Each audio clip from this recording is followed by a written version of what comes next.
All right, evening everyone. It's Purple. I'm Professor McCoy, and we're back with more Ocarina of Time. Hmm.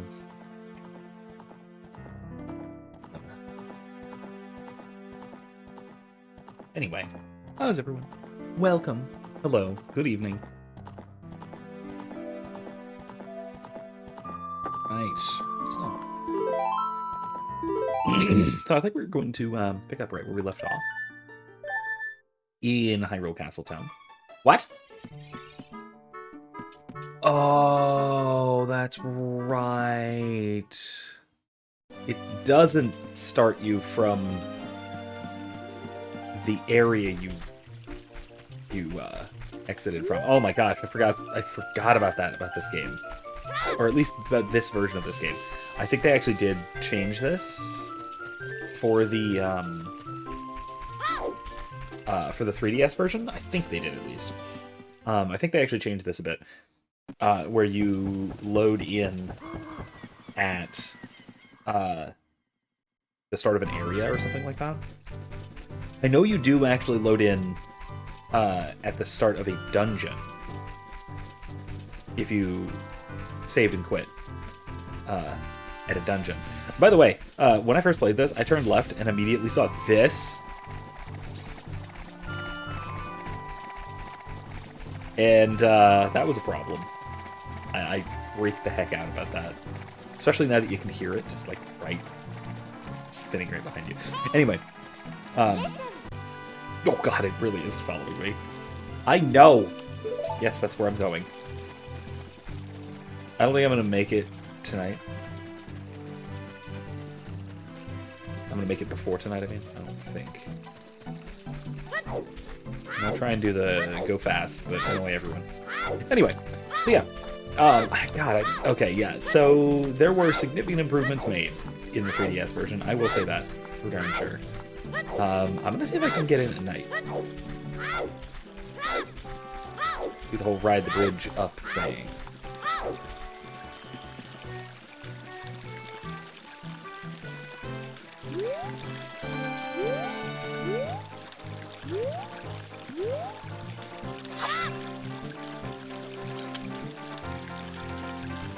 Anyway, so despite that, and despite my lack of memory of something that's actually vaguely important, this was also one of those things where, like,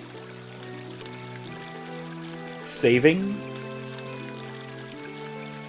back in the old days really was for, like, calling it quits. Because saving was entirely independent from checkpoints, right? So for a game like this, for Ocarina of Time, if you're going through a dungeon, if you've played the last 12 hours and you haven't saved, and then you die, you don't restart to 12 hours ago. Instead, you restart to the start of the dungeon with everything that you had, I think minus certain items, maybe. But you basically just restart, you lose your progress. But you don't lose the 12 hours you put in since the last time you saved. Fortunately. In we go. At night. Kids shouldn't be wandering around town at nighttime. Stay indoors until morning. I won't. I won't do it. You still want me to break all the pots? Night watches, blah blah blah. Oh, darn it. I really should have listened. Get some rupees. Let's get a bunch of this cash. Anyway. But yeah, it's, this was back when dying in a game was part of the mechanics. Like, it was an expected part of the game, was dying. Rather than in modern games where dying is effectively, like, you restart to a new save, right? Or the expectation is that you just don't die. There are a lot of modern games that are designed in such a way that a zero deaths run is, if not, maybe even beyond possible, to the point of it being almost the expectation in a lot of cases. And so, you know, I kind of miss games where dying over and over and over again could actually be a game mechanic, because it was kind of the expectation, you know. Oh. I keep thinking it's Malin singing, but it's not. It's Romani. Open only during the day.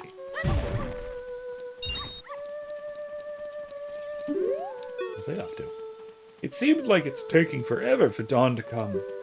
The view of Hyrule Castle in the morning sun is so fantastic. I see what you're waiting for. Wait, what? I can use my sword? That's odd. Hey. Hey, your clothes, they're different? You're not from around here, are you? Oh, you're a fairy boy from the forest. My name's Malon. My dad owns Lon Lon Ranch. Dad went to the castle to deliver some milk, and he hasn't come back yet. I'll see if I can find him. Kids shouldn't be wandering about alone. Open during the day. Okay. What is it? The treasure chest shop that's open at night? Where is that one? Is it one of the ones down an alleyway? There was one of them that I absolutely just really wanted to go to, and it was at night.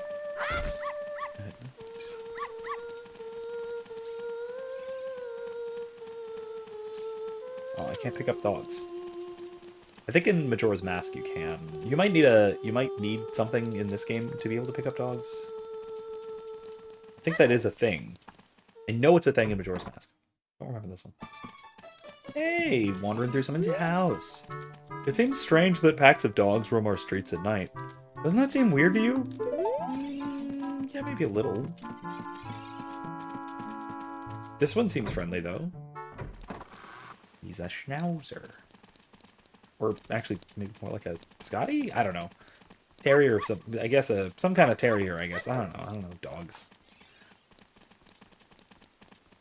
Anyway, it's one of those things, so like dog breeds, is actually something I use as an example in class quite a bit when I'm talking about epistemology, particularly epistemology of perception, where I point out that I see different things when I observe the world than other people do.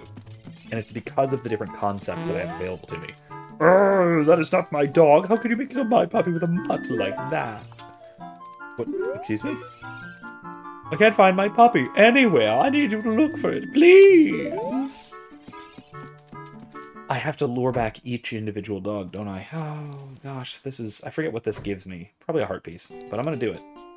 Oh. Is this a cafe? Very cute little cafe. I kind of love it. I kind of really love this. I would spend a lot of time in a little cafe like this. All right, let's lure back each individual dog to this lady's house. See if one of them, see if she likes one. How about you? You come home? Come home? Yeah, let's go. Thanks, doggo.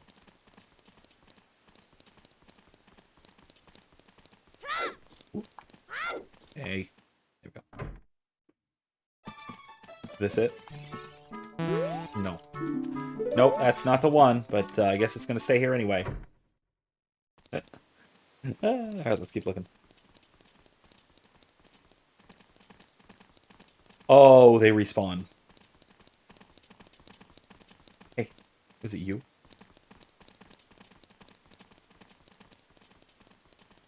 It's kind of annoying that only one can follow you at a time, though.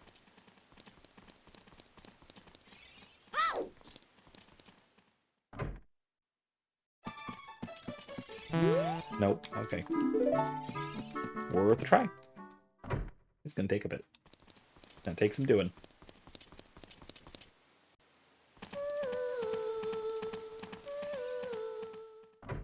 This is the treasure chest shop, right? You need a key. Open the chest and surprise, you find a key inside. You'll be able to advance left to right. Try your luck. 10 rupees to play. Do you want to try it? Yeah, absolutely. This sounds fun. We got a dorky. Okay, let's go right. Oh, no, fine.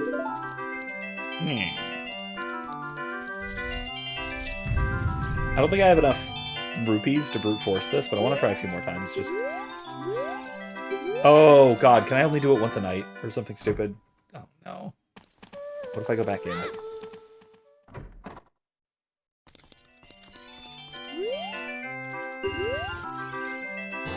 Wait, I hit B. It said yes even though I hit B. Okay, whatever. Let's go switch it to left, see if it randomizes. I don't think it randomizes, does it? It fucking randomizes. Okay. It randomizes. Alright, anyway, moving on.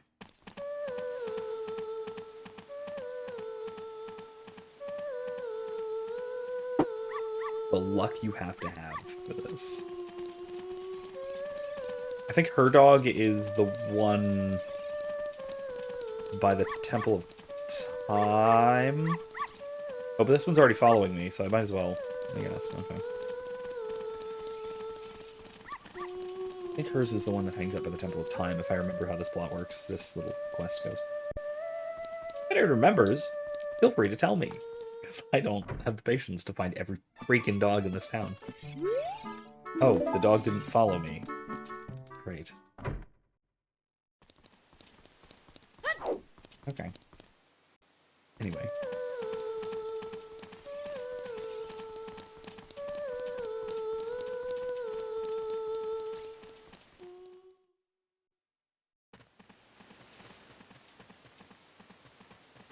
Do you need the thing to be able to talk to animals? Because I know that's a thing. That is a way of solving it. Like, the dog will tell you, I am the lady's dog, and I am missing, and oh no, I should get home. Or whatever it was. I know there's a thing that lets you talk to animals. It's one of the masks.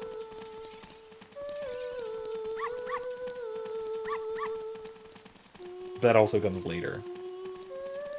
So I'm going to try this one. I'm going to try the other one that's over by the Temple of Time. And if neither of those work, then I'm going to give up and try again eventually once I get the mask. Nope, it's not that one. Okay. Sorry. Sorry, little pupperino. Like, there is a way... There's a determinate way of actually solving this quest, but... Like, I think there is a way of solving the, excuse me. Of, solving the treasure chest shop quest, but I don't remember what it is, so... Where do I go? Come with me.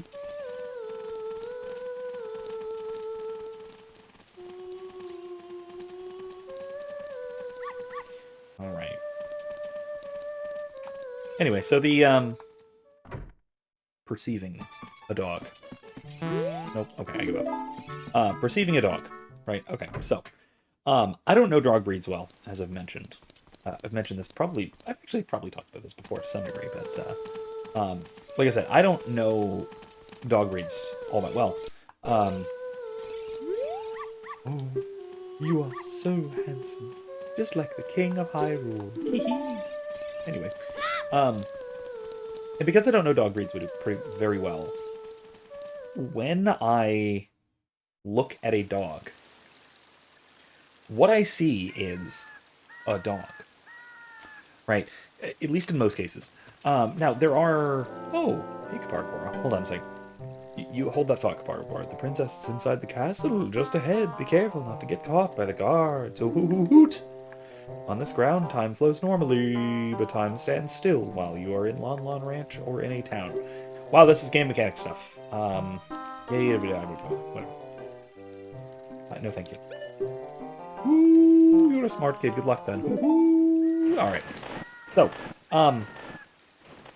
because of my knowledge, my conceptual ideas, essentially, the concepts that are in my mind that have to do with dogs. When I see a dog, I see a dog, right? That is what I perceive.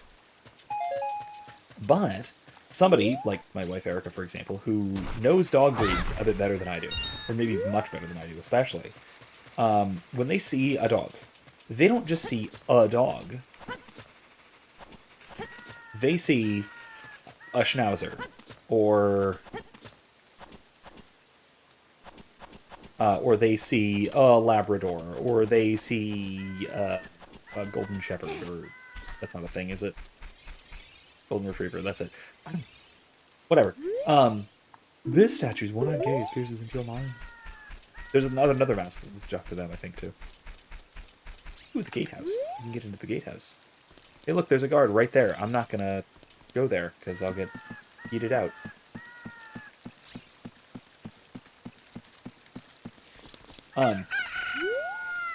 But because she and I know different things about what we're seeing, each of us effectively sees something different, right? I see a dog. She sees a Schnauzer, or whatever. Dead end, allegedly. We're gonna go back to that. Oh, hello.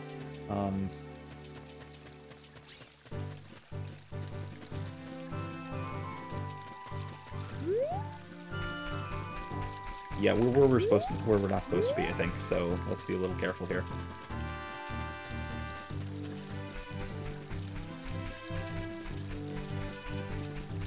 Right here, right around here is where I was standing in the thumbnail. If you're looking. Or actually, it might have been right up there. Might have been right up here.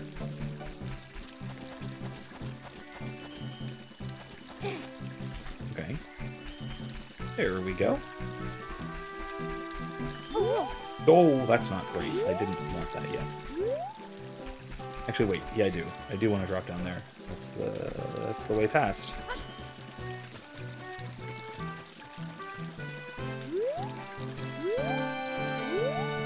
Can I walk behind them? I'm gonna try it. I can. That's stupid, but I love it. Alright, there we go.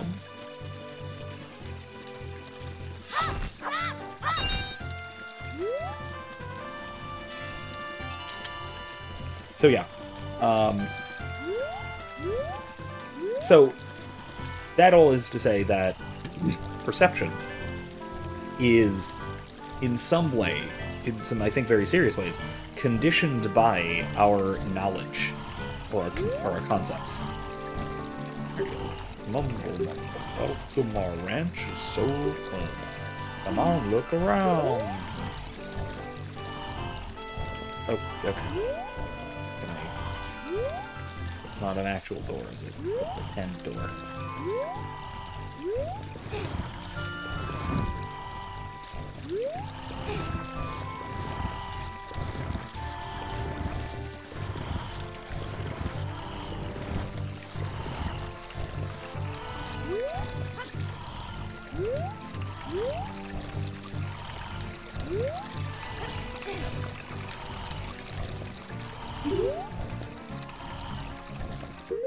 I think I might know how to do this. You need the ocarina, don't you?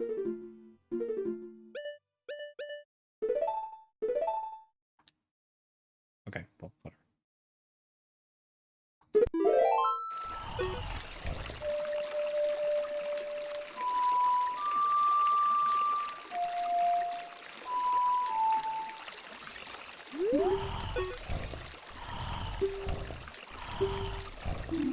That totally didn't help me. Okay, fine.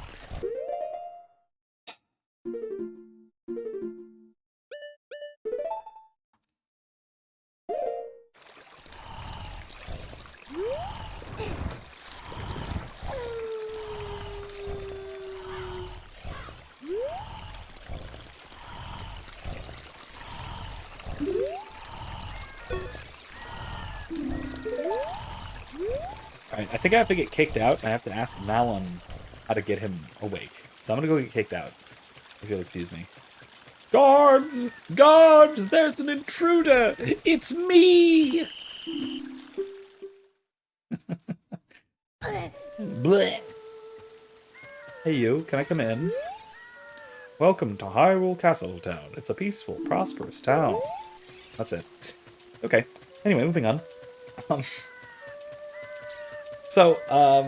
oh, there you are. Are you going to the castle, fairy boy?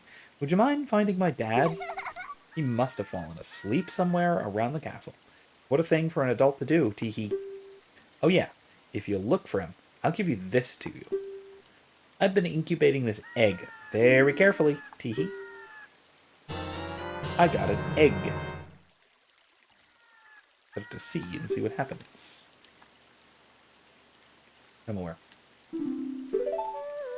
Okay, so I need the egg. I have the egg. I need to hatch it. It's going to turn into a cuckoo, which is going to wake him up.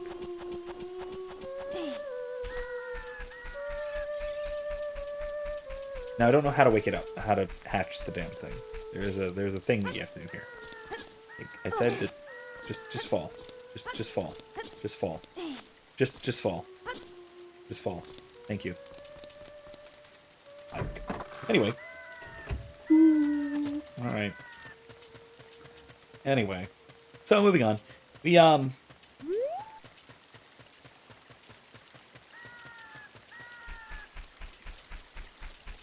Anyway, so that's one of the interesting little bits I find. Oh, a chicken hatched from the egg. Awesome. It's the miracle of life. You have to wait a little while. That's all you need to do. I really like that.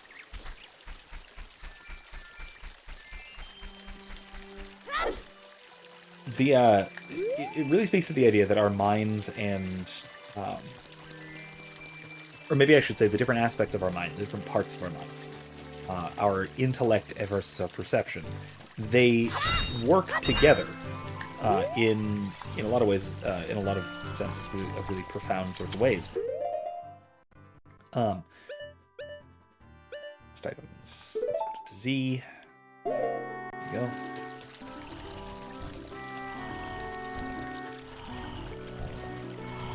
Hey. What in tarnation?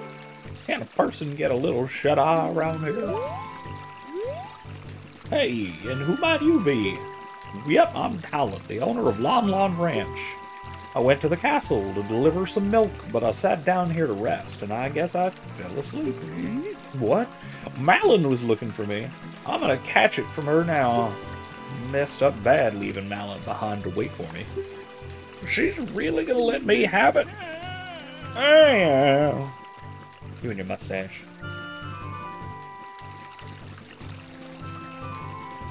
I don't know if I like that his character model gets reused as one of the Gorman brothers in Ocarina of Time. That's something we'll have to talk about when we play Majora's Mask. When we play Majora's Mask. It's very interesting to look at what character models get reused for what. Princess. Because that was actually that was like the major gimmick of Majora's Mask, was that all of the characters in Majora's Mask are sort of flipped, weird, and inverted counterparts to the various characters in Hyrule. Because Termina is flipped and weird.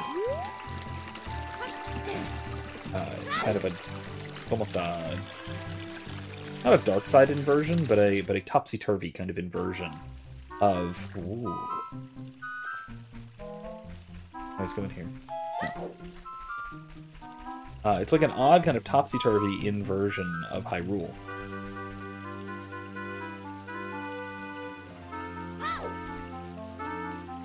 The shouting doesn't get me caught, though. That's obvious. Why would it?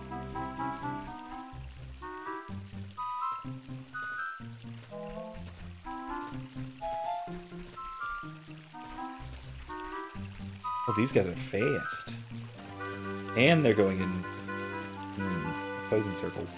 I think I have to go.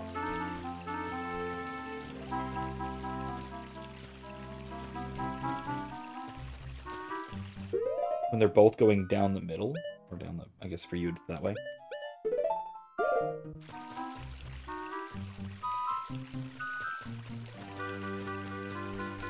Oh no, the other one is faster? This is horrible.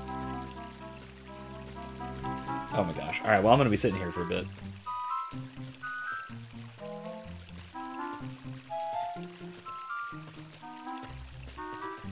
I'm gonna be sitting here for a bit. Yeah, because I can't go now. I'm really glad, I'm pretty sure, that the guy behind me, in the previous area, cannot now catch up and find me. Alright, I think I'm okay to go in a moment. As soon as that guy turns. I think the other guy's slow enough that it won't be a problem. Oh jeez, it's gonna be really close though. Okay, let's go. It's not worth 9 rupees, or 8 rupees, or whatever. Oh god. Okay, well, control stick is a little bit finicky. That's fine. I'll manage it.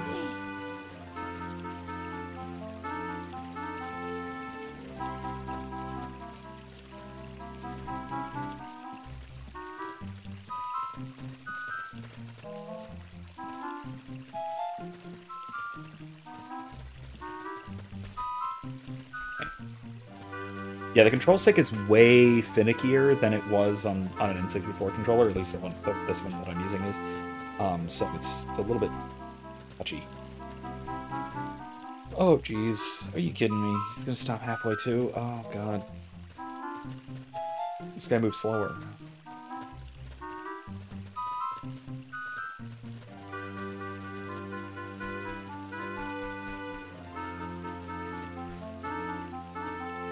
Ooh, this is tight. Oh, this is real close. This is real close. Oh, he went all the way through. What? Oh, jeez. Run.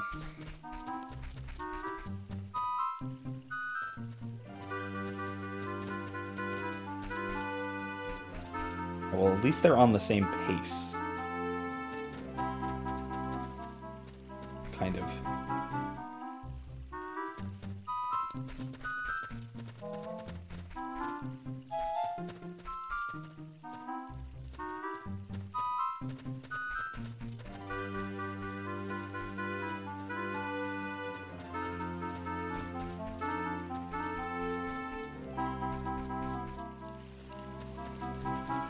Okay, I think I almost made it into the garden. Aha, I did! I made it. Not the garden, the courtyard. I thought I was already in the courtyard, but whatever. Zelda.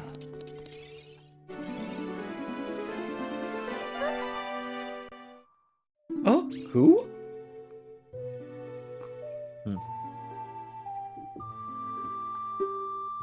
Who are you? How did you get past the guards? I'm very sneaky. Oh, what's that? Is that a fairy? Then are you from the forest? Then you wouldn't happen to have the spiritual stone of the forest, would you? That green and shining stone? Do you have it? Yes, of course. Just as I thought. I had a dream. In the dream, dark storm clouds were billowing over the land of Hyrule. But suddenly a ray of light shot out of the forest, parted the clouds, and lit up the ground. The light turned into a figure, holding a green and shining stone, followed by a fairy. I know this is a prophecy that someone would come from the forest. Yes, I thought you might be the one. Oh, I'm sorry. I got carried away with my story and didn't even properly introduce myself. I am Zelda, Princess of Hyrule. What is your name? Link. Strange. It sounds somehow familiar. That's because it is! I mean, sort of. Anyway. Okay then, Link. I'm going to tell you the secret of the sacred realm that has been passed down by the royal family of Hyrule. Wait, didn't the Deku Tree already tell me? But alright, no, it's fine. I'll listen. Please keep this a secret from everyone. Okay. The legend goes like this. Wait, is it the same? The three goddesses hid the Triforce containing the power of the gods somewhere in Hyrule. Okay, it matches what we already know. Power to grant the wish of the one who holds the Triforce in his hands. Oh, that's it. If someone with a righteous heart makes a wish, it will lead Hyrule to its golden age of prosperity. If someone with an evil mind has his wish granted, the world will be consumed by evil. That is what has been told. So the ancient sages built the Temple of Time to protect the Triforce from evil ones.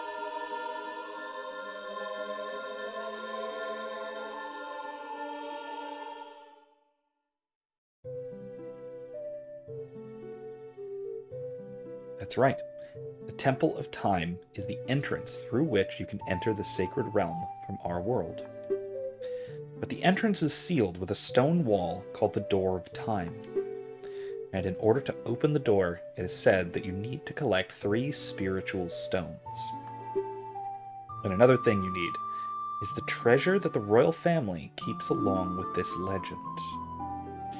By the way, when I first played this, I 100% thought that opening the Temple of Time was basically the end of the game. That was going to lead to, like, the end boss or whatever. Silly me. That's the first third. The Ocarina of Time. That's the title! They said the thing! Did you understand well the story I just told you? That's great. I forgot to tell you. I was spying through this window just now. The other element from my dream, the dark clouds, I believe they symbolize that man in there. Will you look? Yeah.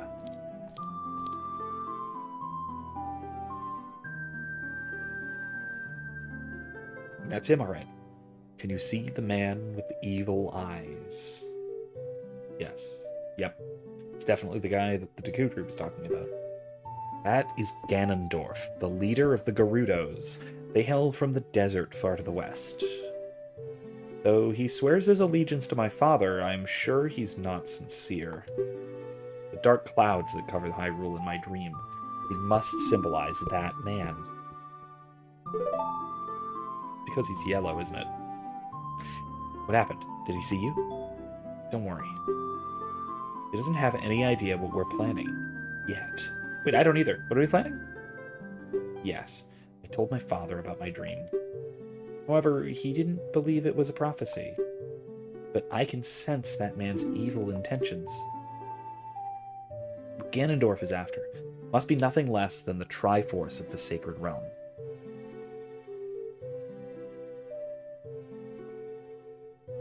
I love how all of this is couched in, like,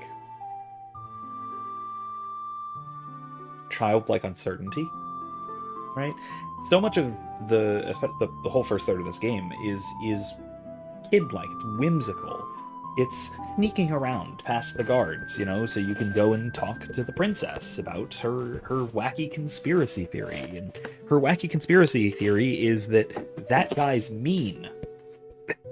Right? And he wants to get his evil wishes granted.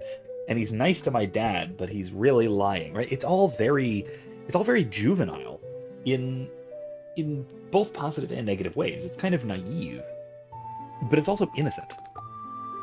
It's a very innocent response to a very to what we, sort of the players outside, especially adult players, can recognize as a really dark situation, right? That this is a political conflict brewing and a magical conflict brewing. We can recognize that, but to the kids, it's just sort of, it's all out there. It's all mystical. It's all kind of woo, you know. It's not as in your face the level of evil. Now, there's some in-your-face evil going on with the vision from the Great Deku Tree, and then of course the Great Deku Tree dying. That's a huge. That was a gut punch. Like I said this last time.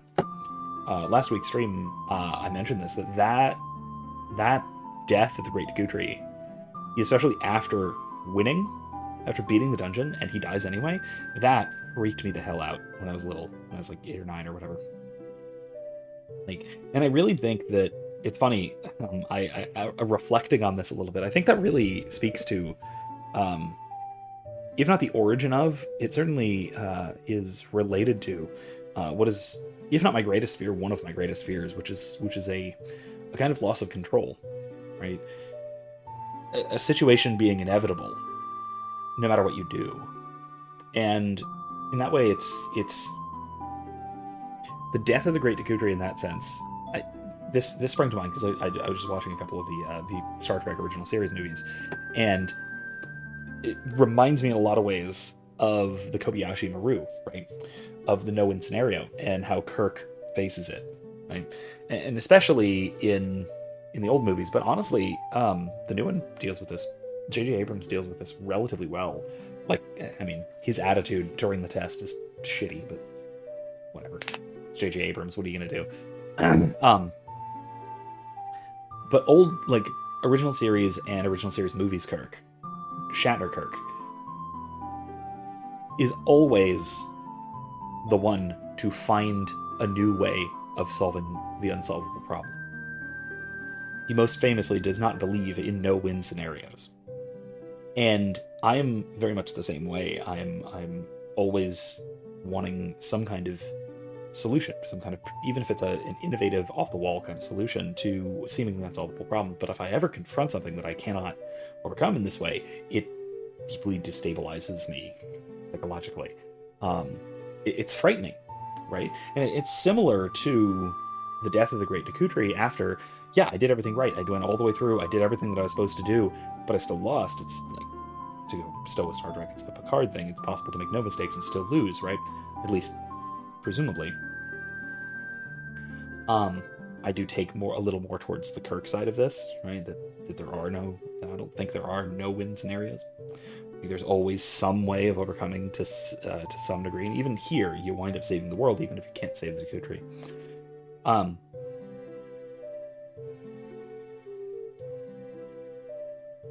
Excuse me, but yeah, it's anyway, that is something that I sort of realized and had sort of connected to this idea of the inevitable. Right? And there's something deep. There's a bit of a solution to this kind of a problem in Stoicism, but not entirely, right? In, say, Epictetus's control principle, that accepting what is and what is not in your control, and that anything external, even the consequences of your actions, are outside of your control. Put my video on Stoicism in the description after the stream. But yeah, it's dealing with this difficulty is a hell of a thing because yeah, you can take the Stoic approach, which is to take everything outside of oneself as an indifferent. But do you want to do that? Because taking almost any philosophical outlook means that makes action either impossible or incomprehensible. Because the fundamental principle of action, right, what it is to act is to attempt to accomplish something through some selected means. There has to be a connection between means and ends, or at least a perceived or recognized connection between a means and an end, in order for action to be coherent and to make sense. So the Stoic can't appeal to that. So it seems like action is kind of incomprehensible on that model. So if you are going to act freely within the world, you have to some degree, be able to accept the degree to which your means may not achieve their ends, and that's unsettling to some of us, me particularly, possibly Link, certainly Kirk, right? But really, there's something I think dreadful about that. He must have come to Hyrule to obtain it. And he wants to conquer Hyrule with the entire world. Link, now we're the only ones who can protect Hyrule. Please. Alright, let's go with it. Thank you. I'm afraid. I have a feeling that man is going to destroy Hyrule. He has such terrifying power. But it's fortunate that you have come. You must not let Ganondorf get the Triforce. I will protect the Ocarina of Time with all my power. He shall not have it. You go find the other 2 spiritual stones. Let's get the Triforce before Ganondorf does, and then defeat him. One more thing. Take this letter. I'm sure it will be helpful to you. I got a letter! It has Princess Zelda's autograph. Let it see and show it with C. Okay. Yeah, I know. I know how to do that. I skip. Okay. My attendant will guide you out of the castle. Don't be afraid to talk to her. Oh, there she is. That's somewhere. Oh, there's Luigi and hold on. There's Bowser and Mario and Peach. Who else? Oh, there's Yoshi. Huh, neat. What about over there? There's a vase. Can I go... Whoop. Hey, you, don't cause any trouble. Oh, God! Really? Really? What about this side? Does the same thing work? Ooh, I got a big rupee. It's 20 rupees. What if I do it again? Wait, hold on. Aim right. Whoop. No, okay. Okay, Navi. What would Saria say if we told her we're going to save Hyrule? Hey, we should talk to Saria. Don't you think? Hey, you.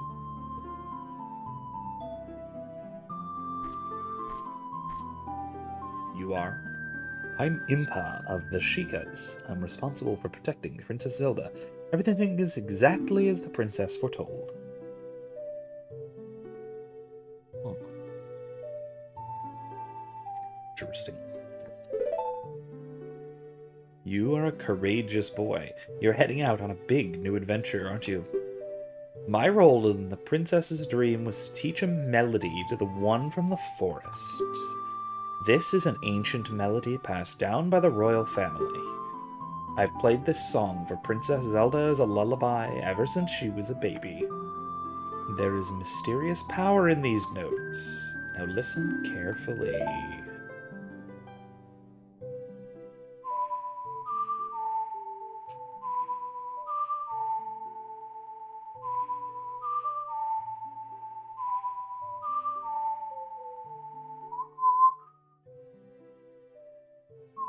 Oh, it's not picking up my whistles. Darn, I have noise suppression on. Anyway.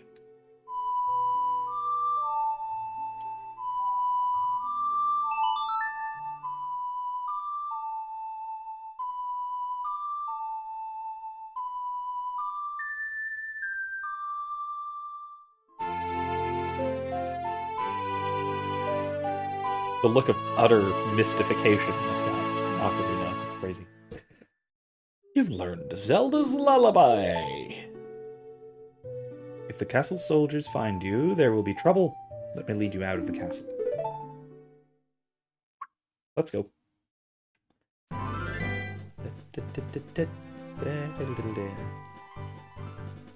Oh, cool. Oh, cool knife. Short sword? Ninjato? Whatever. You brave lad, you must protect this beautiful land of Hyrule. Take a good look at that mountain. That is Death Mountain, home of the Gorons. They hold the spiritual stone of fire. At the foot of Death Mountain, you will find my village, Kakariko. That is where I was born and raised. You should talk to some of the villagers there before you go up Death Mountain. Alright. The song I just taught you has some mysterious power. Only royal family members are allowed to learn this song. Remember, it will help to prove your connection with the royal family. The princess is waiting for you to return to the castle with the stones. All right, we're counting on you. Gone. There's no way that's not teleportation. Like, I understand that it's like oh, ninja disappearing act thing, but like no, that's teleportation right there.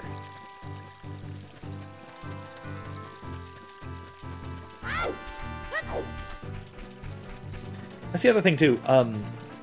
Hyrule Field is huge. Like, genuinely, it is really big, but it's also not as big as I remember it being because I was a small boy. It's one of those things that a lot of it is, like, the size of Hyrule Field is, a lot of it comes down to perspective.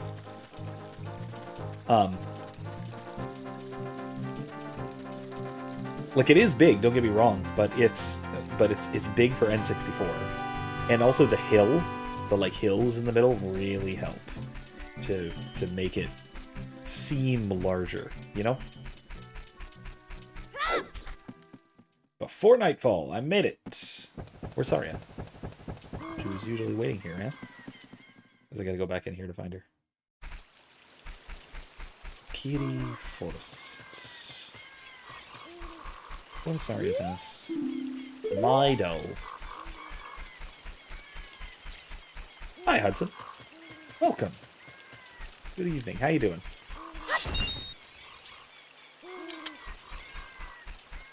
Hey, you doing a flip? How are you doing flips? Jumping is going out of style now. I'm crazy about doing backflips. Can you do one? Yeah.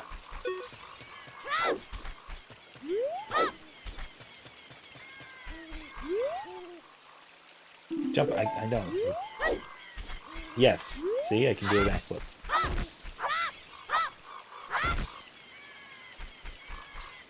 Anyway, let's see if Saria's at home.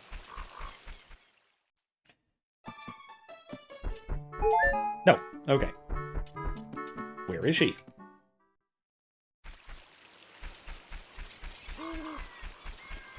This is whose house? House of Twins. Now where I want to go. Is she up in the Lost Woods? Is she in the Lost Woods somewhere? I bet she is, huh?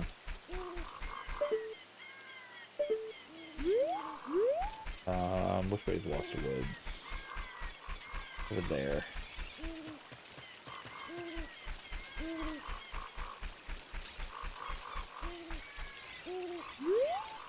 Saria said she's waiting at the usual spot. The usual spot? Where's the usual spot? Saria wanted to see you. Did she find you already? No. Hey, dude. You have a cool slingshot, huh? You know what's cool about it? You can aim while holding down... Oh my god. You have the slingshot ready, you can use L targeting, blah blah blah, controls. Okay, fine. I'm getting tooltips. I still insist that there's something, like, pleasantly quaint about a game that gives you diegetic tooltips. Oh, man. I don't know. It's neat.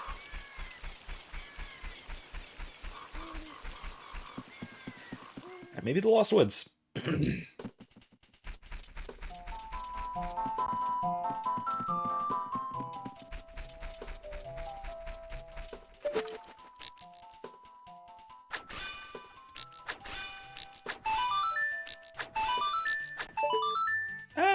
Look at that. Hey, friend. Hey, Scrubbo. How you doing? Cool! You're great! You scored 3 perfect bullseyes! I have to give a neat present to such a wonderful person. Please take it! Bullet bag? Yeah! Dekuseed's bullet bag. Awesome! Slingshot bullet. Yeah! And it's full, too. You give it to me full. That's awesome. I appreciate that. Let's see. This is where the Skull Kid hangs out, isn't it?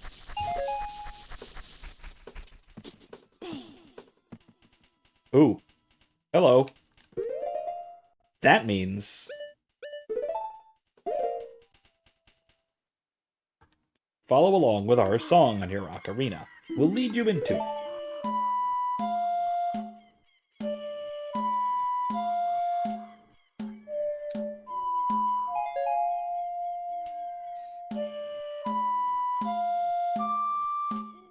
Okay, it's Simon Says. Got it.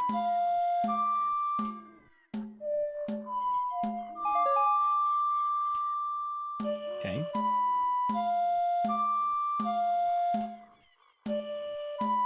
Okay, easy enough.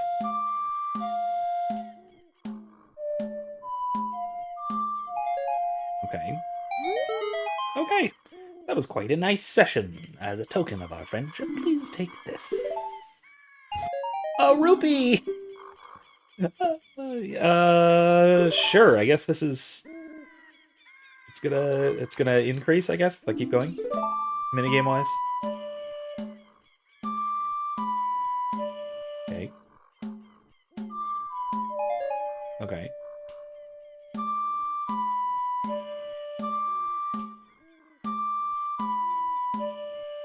Okay.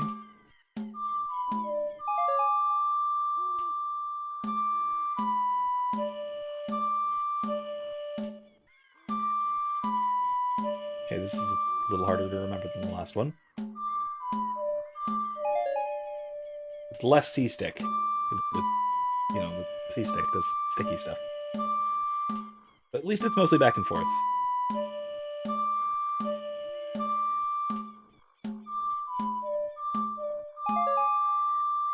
There we go.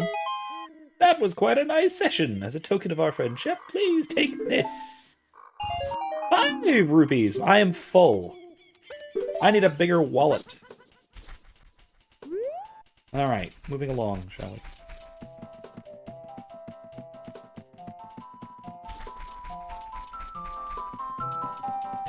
The trick is to follow the music. Hey, over here! Hoo-hoo. Ling, good to see you again. Listen to this, Hoot Hoot. After going through the lost woods, you will come upon the sacred forest meadow. That is a sacred place where few people have ever walked. Shh, what's that? I can hear a mysterious tune. You should listen for that tune too. Hoo hoo hoo. No, thank you. You're good. Thanks. You're courageous. You will make it through the forest just fine. You just follow your ears and listen to the sounds coming from the forest. Hoot hoot. Okay, bye. Sounds good.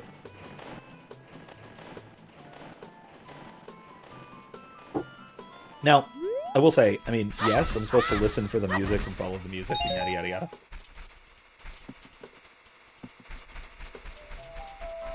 I mean, it's that way, but what's this? This has to be something, right? Oh, it's a back way into Goron City. What? What? What?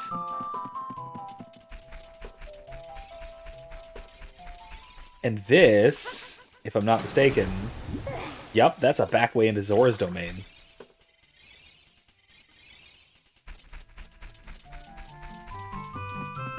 Wow.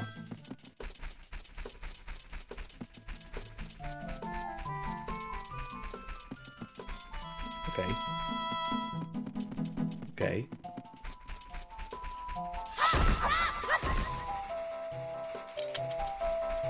Okay.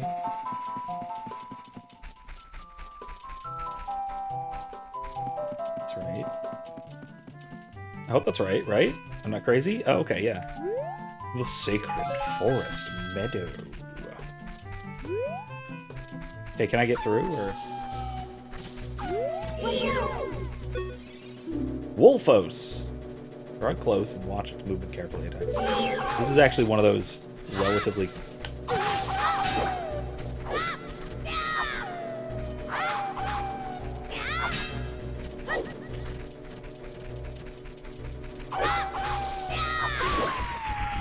This is actually one of the fairly challenging opponents, especially early on. Because it actually does...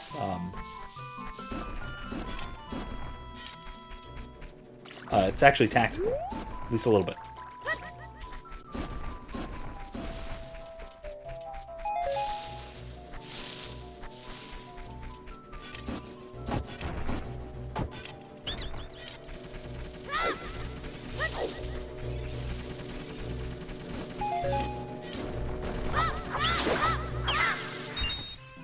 Oh, you can kill it. Okay.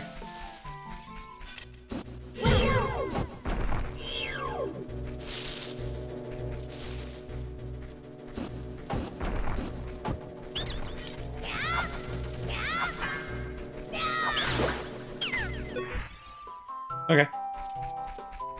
I do need some more hearts. Need some more hearts. I also don't think I need to do this right now, because this... I think this is the way to the forest temple, which I definitely can't do yet, but I don't know, I'm gonna check it out, because I'm here.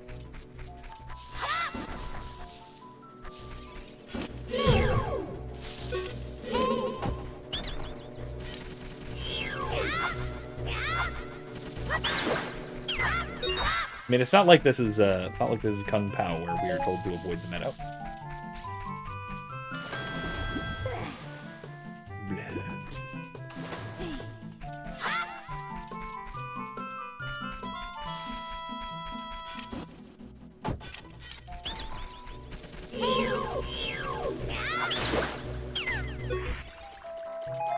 Got that.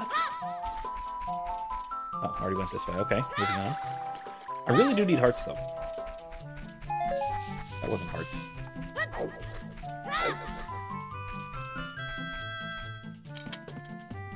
I'm full. Oh, what's this? There's a hole! I'm not gonna go down the hole yet. I will, but not yet. I'm gonna go up there first? No, I'm not. I'm gonna go down the hole. I'm gonna see what's in the hole. Always see what's in the hole. Berry fountain.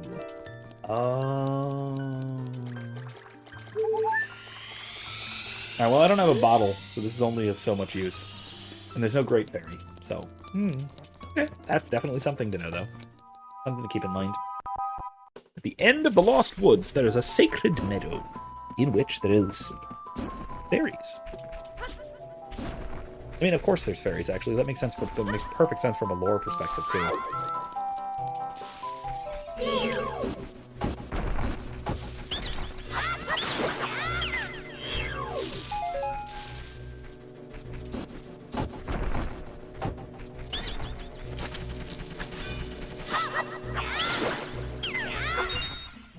Alrighty then.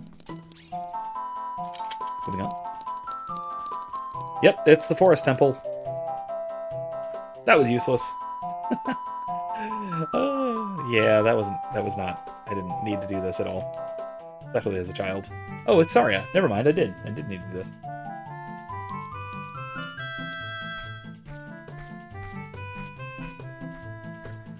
Well, of course she's playing it. It's called Saria's song. That makes perfect sense. I forgot. I've been waiting for you, Link. This is the Sacred Forest Meadow.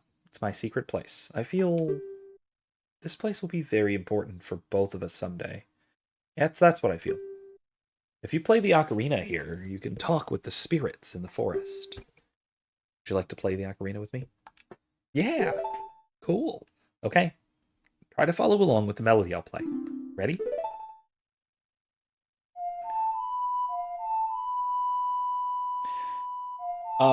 This is, if I remember right, one of the few songs that remains in Majora's Mask unchanged. There are other songs that kind of get a redux, whether they're modifications, whether they're things like key changes, whether they're inversions or played backwards or upside down or something like that. Like Zelda's Lullaby Backwards is the Song of Healing, as probably the most notable example, which I kind of love that. I really love the... I'm... Don't forget the song, you promise? Don't worry, I won't. It's one of those where, like, I'm gonna be talking about Majora's Mask a lot throughout this game, because honestly, I kind of like Majora's Mask a little better. As amazing as this game is, and it is, it's a nearly perfect game. Majora's Mask does what's almost impossible, which is making a nearly perfect sequel. That's probably even harder than making a perfect game or a perfect first story. It's what Empire Strikes Back did, in a lot of ways. It's what Shrek 2 did, strangely. GameCube port or PC? This is the GameCube port, kind of. It is the it's the GameCube. So I'm playing it on an Xbox controller because it's on PC on an emulator running the GameCube Collector's Edition disc. Which is the one that included The Legend of Zelda, Zelda 2, Ocarina of Time and Majora's Mask. That one. Um, so that's what I'm playing on a PC emulator using an Xbox controller, which is emulating or which is mimicking a GameCube controller, which is mimicking a an N64 controller. So it's many steps removed from the original of this game. And I will say, I wish I could find a good emulator of the 3DS version that didn't have to have like two screens on the screen and yada yada all that crap. Or if I could just capture my DS footage, but then you'd also be looking at me like playing like this, which nobody wants to see that. Um, but I will say the 3DS version, the 3DS remaster was way better. There were tons of little improvements. So if you're gonna play this game, I probably most highly recommend it on the 3DS if you can find one and if you can pick it up. Akeem says, fun fact: Sun's Song in Majora's Mask as scrapped content. It's fully functional and accessible without modding the game if you horribly break the game. Really interesting. I did not realize that. Does it skip ahead time like the Song of Double Time does, or how does that work? Because the Sun Song seems odd to have in Majora's Mask because it's so constrained by timetables, right? I would think that being able to turn day to night and vice versa is a really would be a really game breaking mechanic in the game.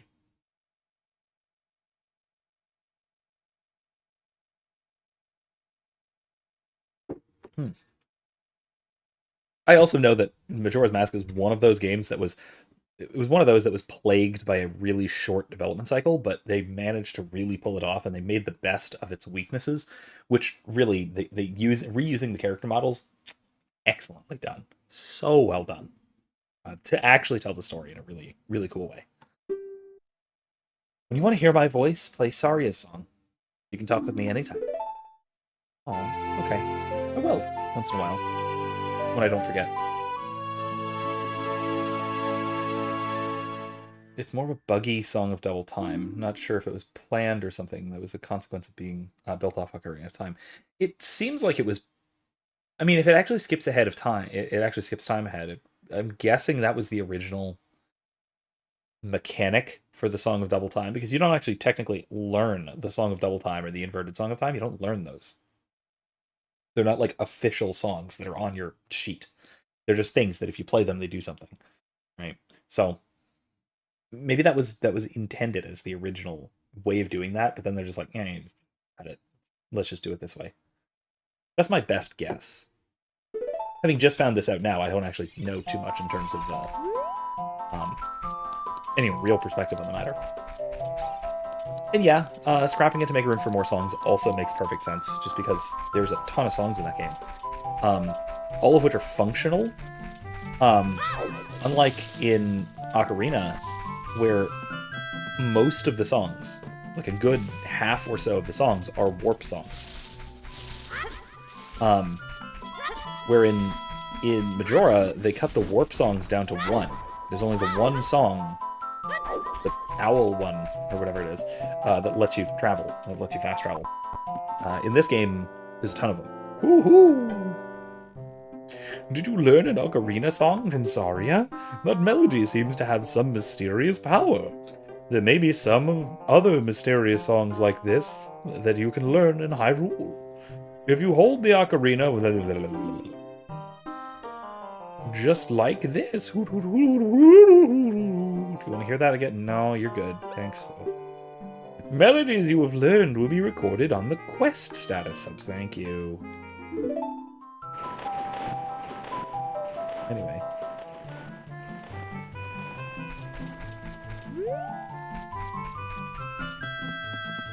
Oh, I meant to go the wrong way, so I could just leave. Alright, there we go.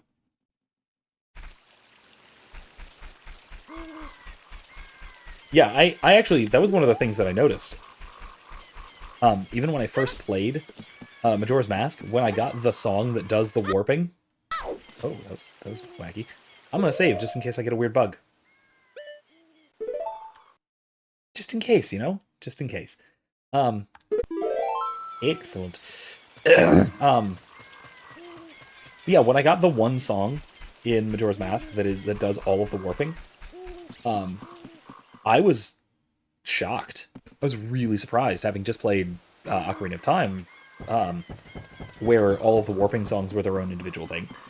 Getting one song that does all of that, that was amazing. That was really crazy. I was totally not expecting that, and it blew me away. I was like, whoa, you can warp anywhere with one song?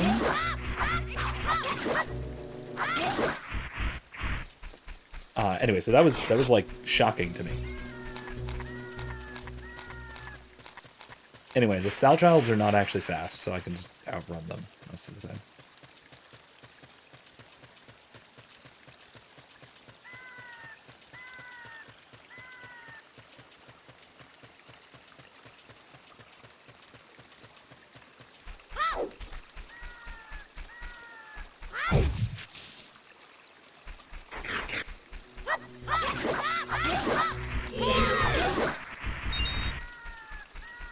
I don't need rupees. What's this? Fun fact, too, in the opening cutscene of this game, there's a random Deku shield laying on top of one of the houses, either Mido's or Saria's. Interesting.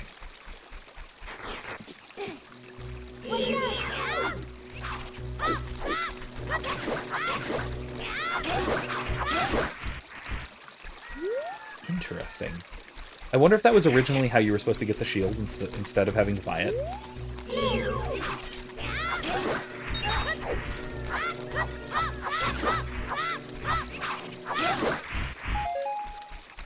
By the way, I'm not excellent at the combat in this game.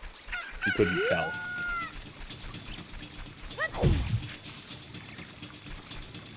Hearts. I needed one of those. Alright, Kakariko Village it is. It's just out of view, so you need debug tools to break out of the cutscene to view it. Huh. Okay. I wonder if, like I said, I wonder if that was the original plan for how to get the Deku Shield. Because now you just buy it. Which, I mean, finding a bunch of rupees is a quest in its own right, if you saw me do that last week. But yeah, that actually kind of fits better, I feel like. Ding dong, I'm a clock soldier of Kakariko. The current time is 7:33. Hello there, son. Zelda's attendant, the great Impa, opened this village to the common people. We have only a small population now, but someday this place will be as lively as Hyrule Castletown. Oh yes, it will! Climb up the stairs at the north end of the village to find the trail that leads up Death Mountain. You need the king's permission to actually go up the mountain. I have that. It's in the letter, I'm sure. Should I immediately do the really stupid thing and attack the cuckoos? Or everybody already knows that joke. I don't need to. I'm the boss of the carpenters that Impa hired to improve this village and make it into a true city. But young men these days don't have any ambition. You know what I mean, kid? My workers are just running aimlessly around the village, and I think they're not making any progress at all. Even my own son doesn't have a job, and he just wanders around all day. They're all worthless, I tell you. Maybe I can talk to them for you. Maybe I'll talk to them. I don't know. Not that it'll help much. No, it's fine. It's fine, Akeem. I enjoy random wacky information about the games that I play. Some of which I don't know. Like I didn't know about the Shield or about the Sun Song. A whole day long, we're working on many construction projects in the village. It's going to take a while before everything's done. 7 years, perhaps. Our boss works us very hard. You look like you're working hard, traipsing about like that. Cuckoo. What's this? Someone's house. Hi, boy. This is the first time you visited this village. The great woman Impa opened up this village to us poor folk. Well, make yourself at home. The food isn't ready yet, though. Okay, your mouth is disturbing, ma'am. I'm gonna leave. Another thing is that enemies spawn at night if you stick to the path. It's a nod to Zelda 2. Oh. Wait, really? It's only if you stick to the path? I had no idea. I thought it was just anywhere on Hyrule Field.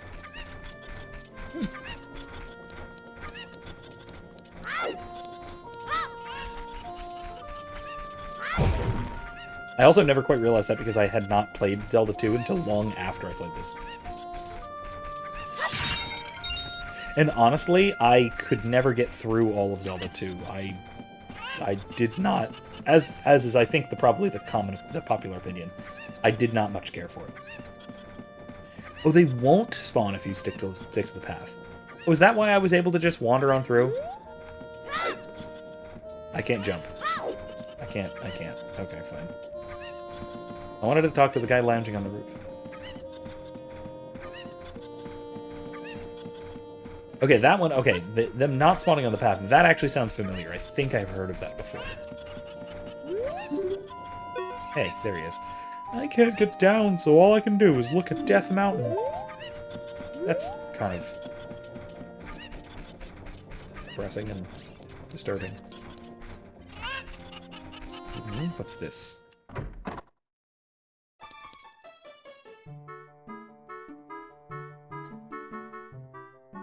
You've got backrooms, and you don't want me in it. Interesting. A job where you can make a lot of money without much effort. The only thing I can think of is thievery. Is that a bad idea? Yeah, probably. Don't do that. I'm guessing... oh gosh, I'm forgetting. I think you can go in there. My little boy isn't here right now. I think he went to play in the graveyard. Oh, why? Why? Why would you do that? Okay.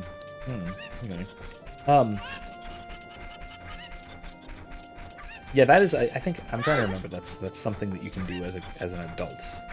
Somewhere you can get into as an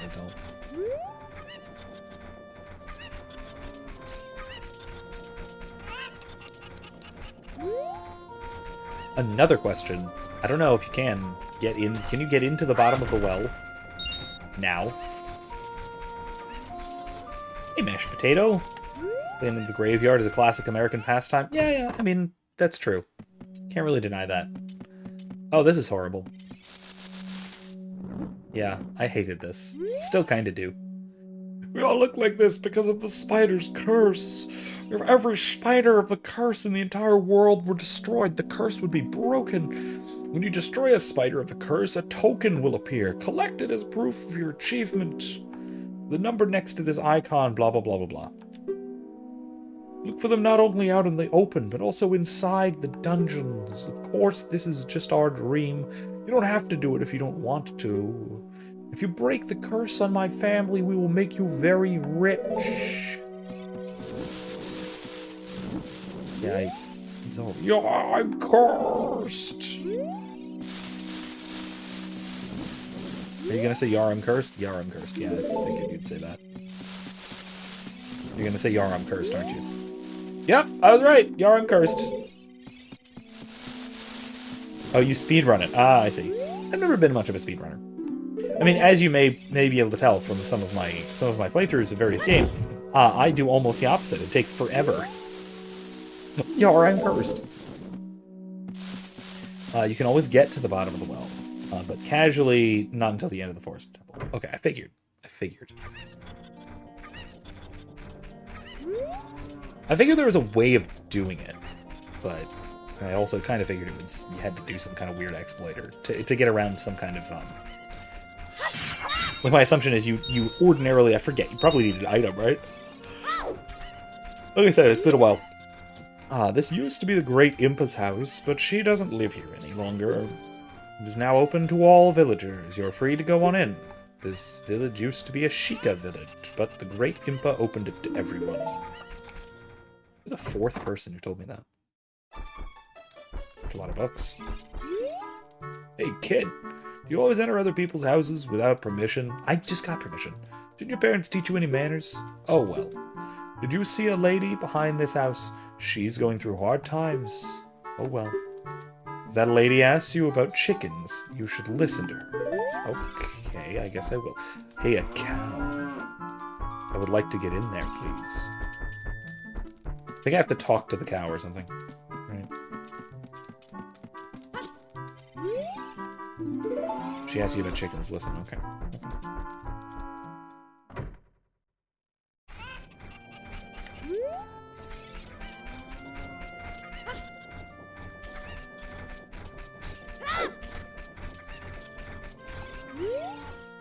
What should I do? My cuckoos have all flown away. You, little boy, please help me bring them back to this pen. Okay. Sure, why not? I'll do it. Here's one. Cuckoo does not seem happy about being brought home, but that's okay. That's okay. Either get pushed to the bottom of the water by Navi's dialogue, or backflip into the well directly after activating the chicken attack cutscene. Interesting. Yeah, that's very exploity. Cool, though. Very cool.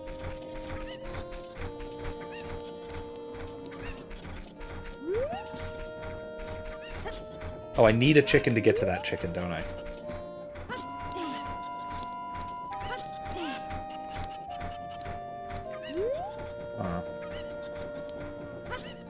Can I just... No. I can't get up there. I forget how to do this.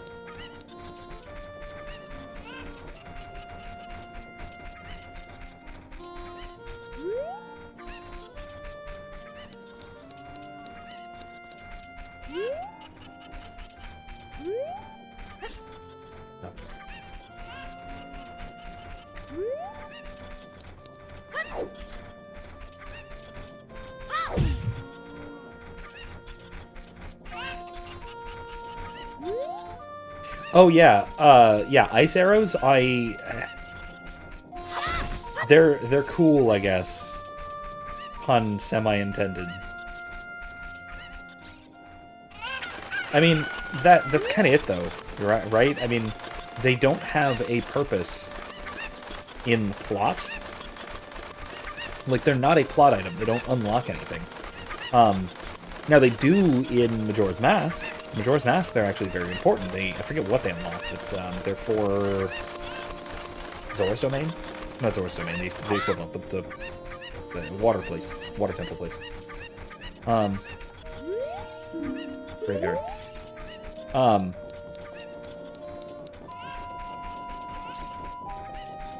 I have to go through the graveyard to get up there, and that means I have to go that first or something silly? I also forget if the chicken progress resets if you go inside.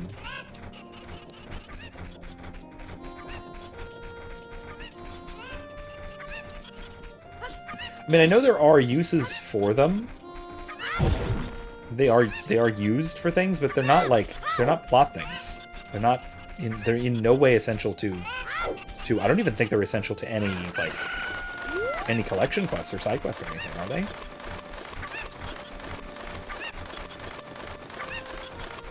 I mean, they're cool too. They freeze enemies and all that. The double damage to Fire Temple boss. Okay, makes sense. I don't know why you would... Again, you wouldn't have them by then. Freeze Shadow Temple boss hands. Okay, yeah. And again, I mean, maybe you'd have them by then?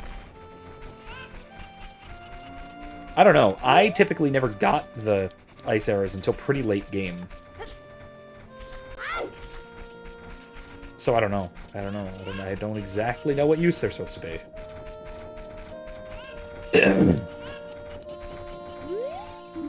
Dark, narrow, scary. 3 of the well's 3 features. Okay.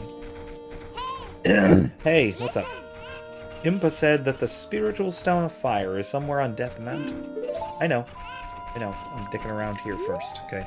Please, Navi, just give me some time. Please. Now, I need to know if this resets my progress. Ah, yes, the question mark location.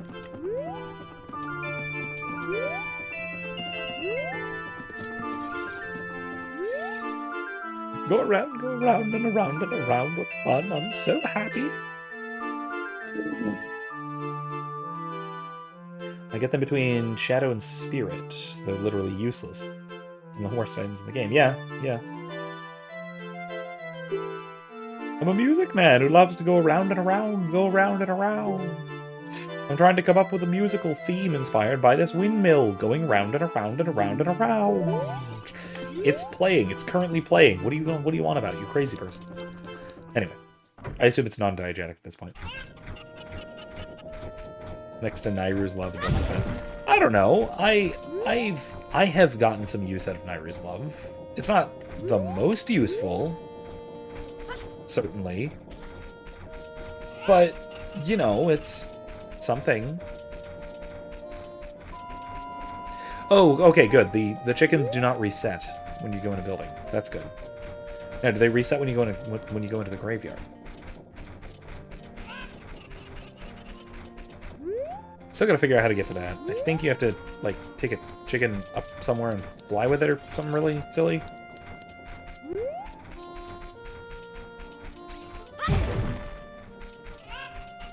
Gotta find a chicken, though. Another one.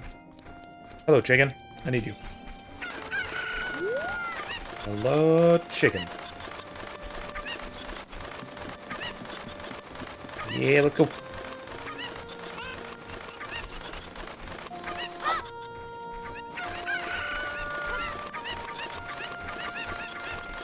Real chicken owners. Nairu's Love suffers from the same problem Double Defense suffers from. You get it way too late in the game. Still better than defense in that regard, though. Yeah. I mean, this is one of those games where it's okay. Games that focus on new equipment or abilities always have this problem. Where the abilities have to be very cool, but you have to order them in some way. And that necessarily means that some of your abilities are not going to come online, or you're not going to get certain items until very late in the game, at which point, yeah, they're cool, but are they useful, right? Either they're going to be rendered obsolete by just how you have played already, or your skill level, or your other items. Or, even if they're really cool and really useful, you're not going to get to use them for very long, right? And so that's really disappointing. And that's I mean, I play D&D, right? D&D is kind of the game I'm most familiar with mechanically. I DM quite a bit, and so I've looked a good bit into D&D's like actual game design. And I'll say, the game design for D&D suffers from this problem that, yeah, there's this weird little sweet spot for 5th edition. Oh, what? Okay. This weird little sweet spot in D&D of, like, most people say 5 to 8, where you have enough ability so that your character is competent. You feel like you're class, but you're not a god yet, right? I have always really liked high-level D&D gameplay in whatever edition I've been playing. Both on the DM side and on the player side. I've always really liked high-level play. The thing with that, though, is that in 5th edition, there's 2 issues. One is that by the time you get to wildly high levels, encounters are all incredibly imbalanced. Because you're unbelievably powerful. And because you're so unbelievably powerful, there's very little that can challenge you, and the stuff that can challenge you is one hell of a challenge. The kind of thing that can just one-shot kill you, because that's the only way you can possibly die once you're that level, right? And so the game isn't balanced well at high levels. But then also, yeah, there are classes that get really cool abilities at like 18th, 19th, 20th level, in basically epic levels, in what 5th edition considered epic levels. But first of all, almost no campaigns will get there. And if they do, they'll get to there for like 2 sessions, right? The highest level campaign I played to was 15 or 16. And we had the abilities for that highest level for literally 1 session. That's it. 1 session. It was the final boss. That's it. We got new abilities for the final boss, and we never got them again, even though they were very, very cool. And I'm just like, man, that's kind of sucks, because I love high-level play. But most game design, most modern D&D game design especially, just does not accommodate for it. It just doesn't. So, Like, I'm pretty sure there aren't any... Oh no, there are. There aren't any full D&D campaigns, like officially published campaigns, that go up to level 20. There are a couple of modules, so parts of, like, the Candlekeep Mysteries has an 18 to 20, has a level 18 to 20 module in it. That might be it, though. I know Ghost of Saltmarsh, I think the highest it goes to is 16, maybe 17? I think it's 16, though. But, like, Candlekeep Mysteries, there is a high-level one. There's an epic-level campaign in there. And, excuse me, not having run or played it, I can't really say for sure, but it seems pretty good. It doesn't feel like epic level, though. At least not from what I've read. Good night, Akeem. Thanks for stopping in. See you around next time. Rest in peace. Here lie the souls of those who swore fealty to the royal family of Hyrule. The Sheikah, guardians of the royal family and founders of Kakariko, watch over these spirits in their eternal slumber. Ooh. Huh. Can I... Don't cause trouble, I'll tell Dompe. Oh, well, okay. You don't want me to cause trouble? Little kids can't go on the heart-pounding, grave-digging tour described on the sign. Since I can't do that, I'm just imitating Dompe the Gravekeeper all day. But with my cute face, I'm not heart-pounding at all, am I? Not really, kiddo. Sorry.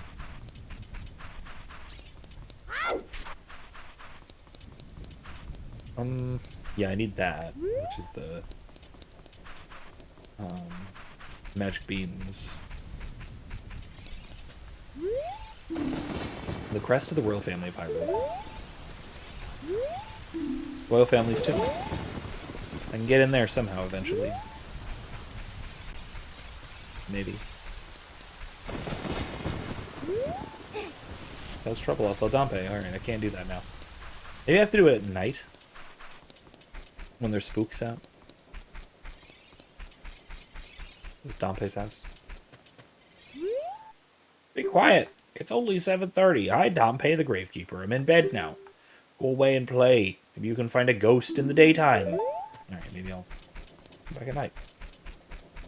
Another time. Another time. Let's head up, let's head up Death Mountain, shall we? At least for now.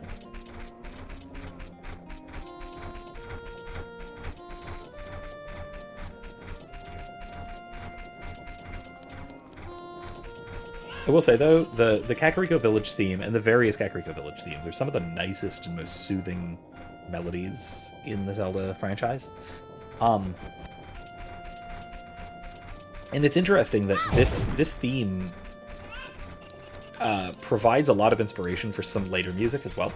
Like, this is very clearly some inspiration for... like, if you up the tempo and you change around a few of the notes, but it's a lot of the same like chord progressions as oh geez, which island is it? In Wind Waker. The one with all the shops and stuff. Not Outside Island, with the shops and whatnot. Hopefully you know what I mean. And it'll come to me eventually, and I'll shout it. You know how it goes. Windfall Island, that's it. Yeah, Windfall Island theme is very clearly heavily based upon...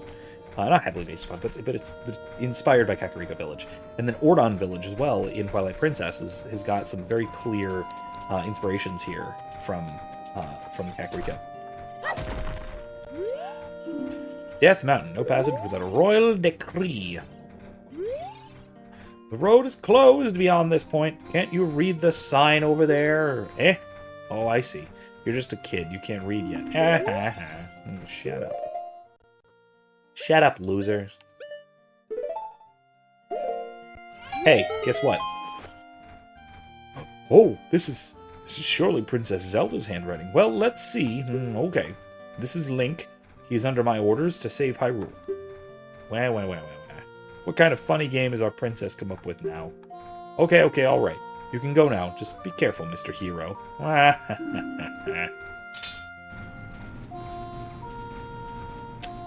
Nice. By the way, Mr. Hero, if you're going to climb Death Mountain, you should equip a proper shield. It's an active volcano after all. If you go back to Hyrule Castletown Market, you should check out the bazaar. They sell the shield you need there. Tell them I sent you, and they should give you a special discount. I will. You think you're good to go already. Don't worry about it. Now, I'd like to ask a favor of you. No, I don't expect you to do it just because of the great tip I just gave you. I'm just asking. Have you been to the Happy Mask shop that just opened in Hyrule Castletown Market? Everyone is talking about it. My little boy pesters me for a popular mask, but I don't have time to go there. So could you go and get the mask for me next time you're in the market? If you don't feel like it, that's okay, but, well, I have no choice. This is my job. I'm gonna go. Let's do it. Put those there. I don't know if I need sticks equipped, but whatever. They're there. Just in case.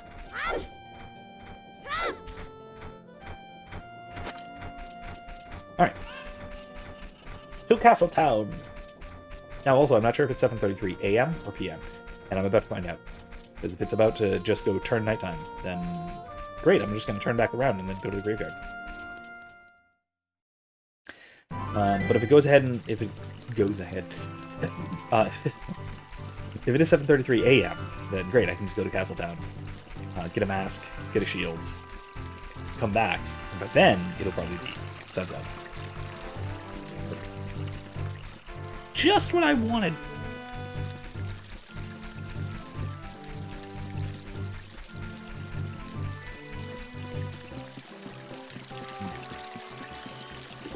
Anyway, so, I also do have class tomorrow, which is pretty cool. I'm back into the swing of things. Getting back into the swing of things as of tomorrow.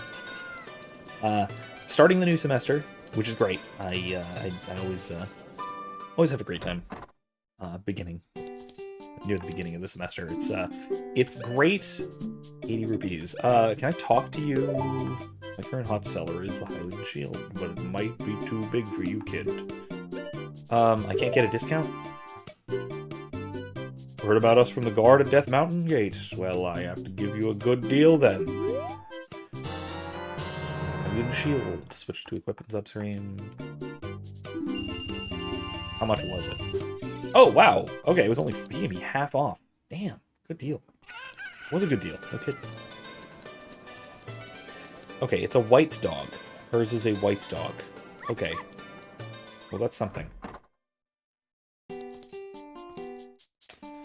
Anyway, so tomorrow is really just talking about the syllabus and stuff, but hopefully I can already do at least a little bit of broadening the minds of students right off the bat with some new perspective kind of stuff, because that's always the fun part of the beginning of the semester is cracking minds open.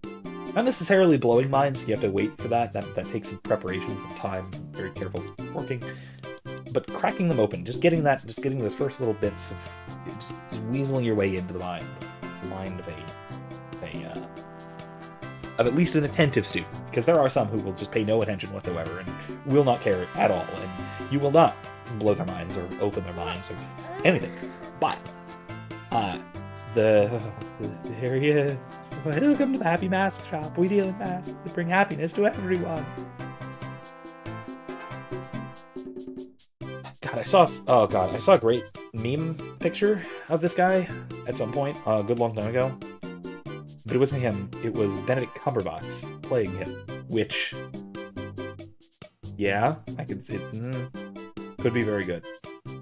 Anyway, yeah, so looking forward to it. I've been away from the classroom for a little while for winter break, so good to get back into the swing of things.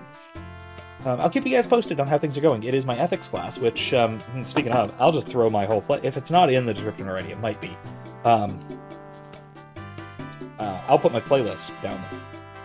So if you'd like to follow along with our class, feel free. These first couple of weeks are logic and critical thinking stuff, which is how I start basically all of my classes, before we get into like ethics proper.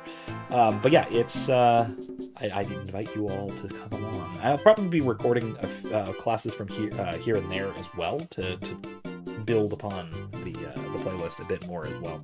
So check that out. Check that out if you haven't already. How would you like to be a happiness salesman? I'll lend you a mask, you sell the mask, and bring the money back here. If you want to read the fine print, take a look at the sign right over there.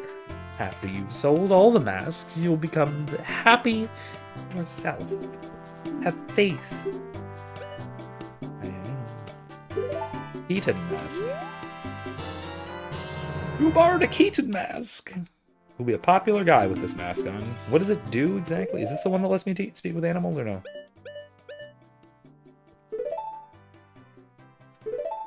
No, wait.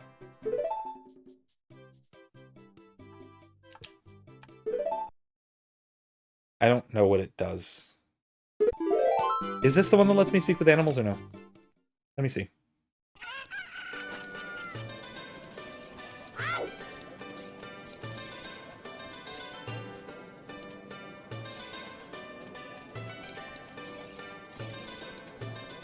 Hey there, kid. Am I popular? Oh, wow, it's Keaton. Hi, Keaton.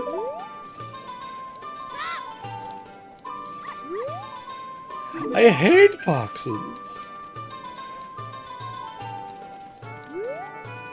I hate boxes. Adults hate boxes. Okay, that's dumb. Whatever. I guess this doesn't do very much, does it?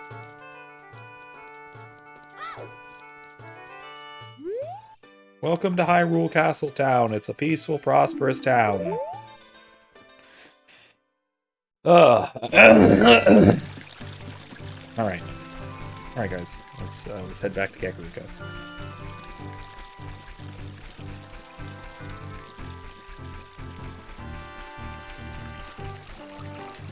Also, gotta say, the day-night cycle in this game is really quick. Really quick. I'm gonna wait. I'm gonna go up at nighttime. I'm gonna wait a minute. No, wait, guess I'm not gonna wait. Thought I could wait at the top. But... Alright, whatever. I'll do the nighttime stuff later. It's fine. No big deal.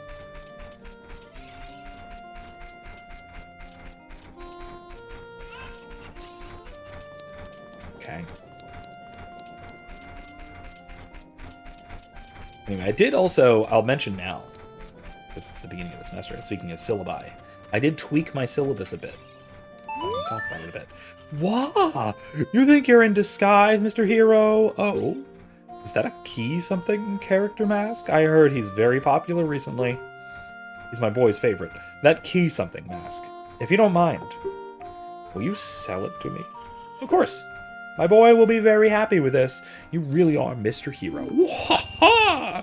You sold a 10 rupee mask for 15 rupees. You earned a little profit. Let's go to the mask shop and pay back the mask price of 10 rupees. And he's wearing it. That's so silly. Lego! Hopefully I can make it back to Castletown before nightfall. Otherwise, like I said, I'm going back to Kakariko. Whee!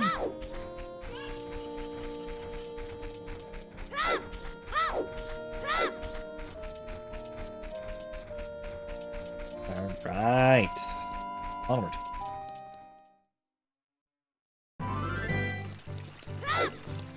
You'll have to excuse the Link shout. Oh, God. Link shouting, because, you know. Speed. Does it actually make you go faster or no? Because the stop at the end seems like it might not.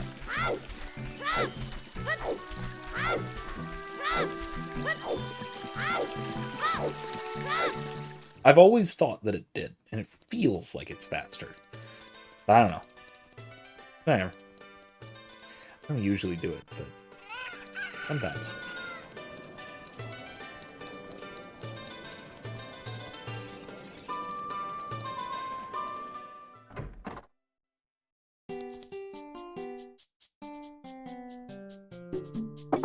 Is that some sort of Skelly mask?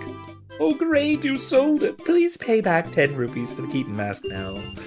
Payment received. Skull mask. I will take it. I don't know what to do with it, but I'll take it. You borrowed a skull mask. You'll feel like a monster while you wear this mask. Ooh. Spooky. Spooky. Actually, let's equip it real quick. Okay. Anyway, so my syllabus changes. couple of things. The readings, I kept. I have no problems with the readings. Speaking of which, I should get them already. They're in here somewhere. The Abolition of Man is one of the first things we're reading, so I have that right here. We're reading the first chapter of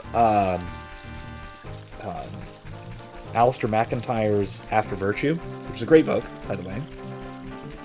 The whole thing is good. I had issues with it later on, and it's also way too complicated for an intro class. Way too complicated for to read with an intro class. I'd like to teach a higher level class that actually does go through it very carefully, and even critically, right? Because there are criticisms to be made. So it's worth diving into. If I wear this, do the stall trials not come after me? I want to try it.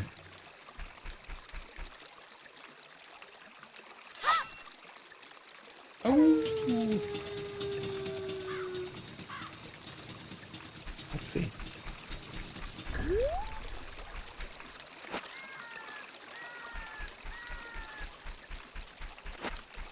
Maybe not.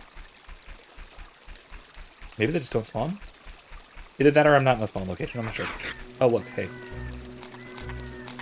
Oh, they are going to attack. Alright, never mind. Never mind. Anyway, it's nighttime, so let's go do our nighttime thing. In the graveyard! Ooh.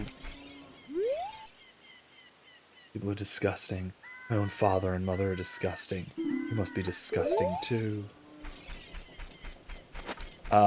He's gonna like this, I bet.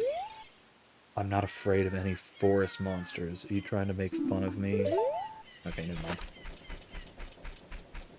Anyway, so yeah, the readings are the same. One chapter from McIntyre's After Virtue, which again, if you haven't read it, at least read the first chapter.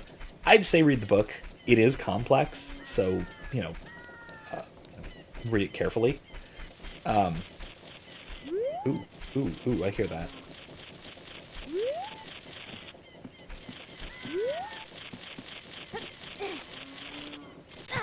Oh, it's right there, and I'm just stupid. Cool.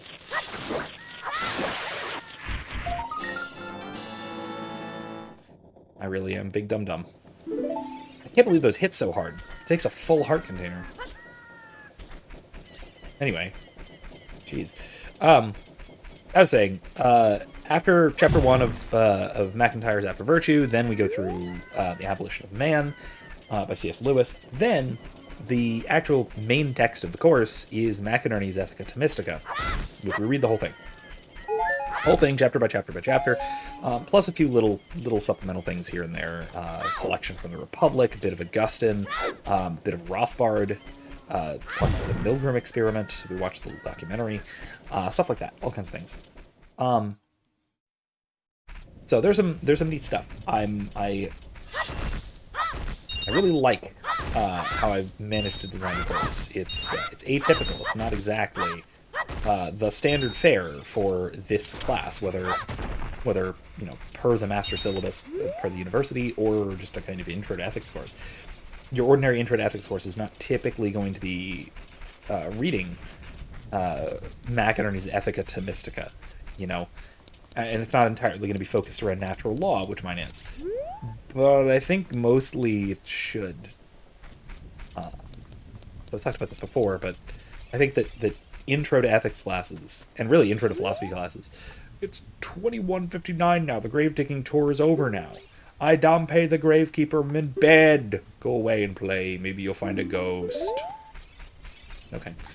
Let's try moving the graves and see what happens.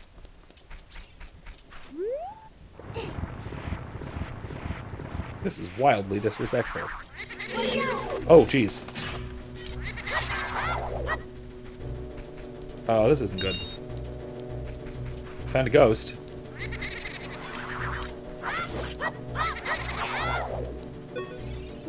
Ho!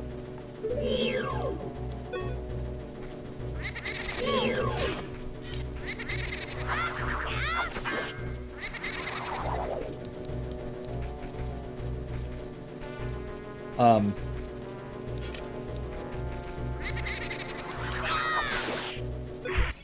it worked.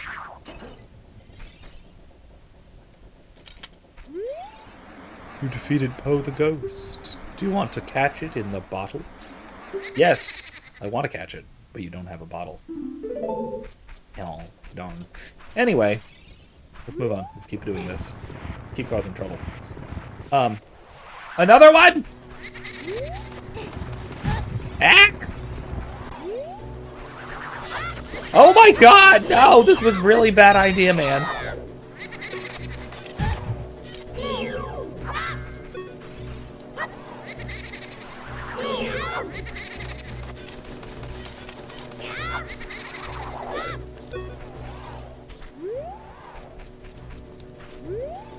If I pull another grave, am I gonna spawn yet another? No. Okay. It's just the first 3 or more. I don't know. Let's see.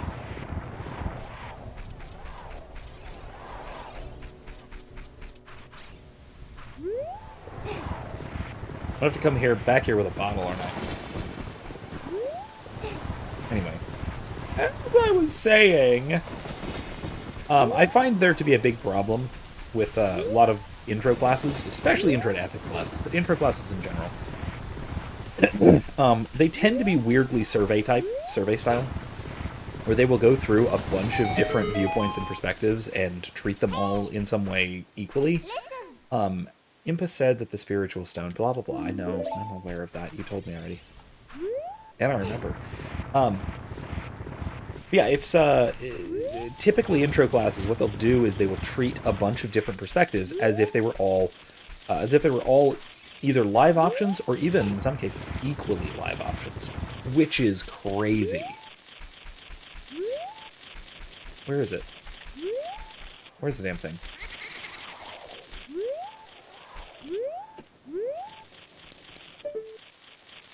Oh.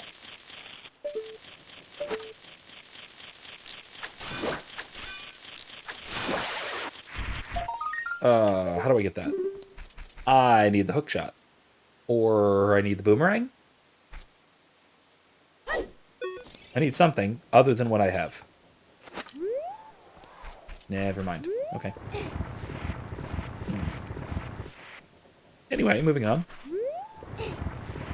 So yeah, it's I really, really don't like the fact that that especially intro to ethics classes treat these various ethical theories as if they were each a sort of independent way of analyzing the world, and you just have to choose between them as if you were choosing, like, to stick with a related metaphor, your favorite game system, you know, which, come on, that is unfortunately how a lot of times these things are treated. Rubies! That wasn't too useful, but alright. It's cool. But yeah, anyway, it's irritating that this is how that tends to work. It's not treating ethics, it's not taking ethics seriously, in other words. Oh, another freaking toe. Ah!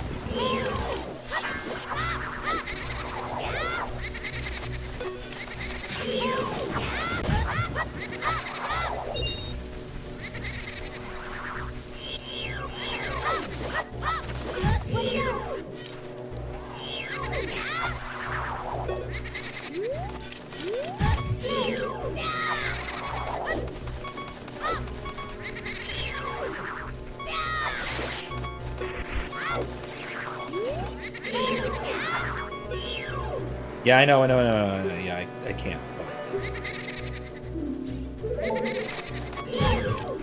Ah! Come here. Come here, ghost. I can take you.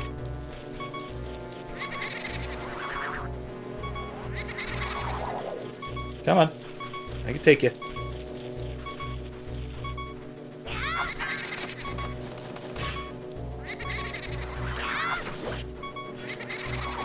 Come on. I'm aware of the various problems I'm having right now. The beep beep can stop. There we go. Okay. I defeated the ghost. No thanks. If I pull another one, it's gonna show up, isn't it? Oh god.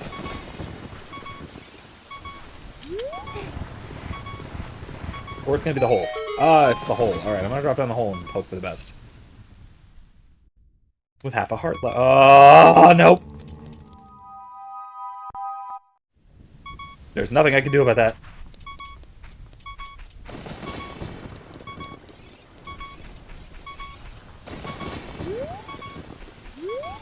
Alright, well, the graveyard was kind of a waste of time at this point. I just lost 3.5 hearts and did nothing else. Okay. I got a few rupees, I guess. Anyway, that was a nightmare. Poor Link.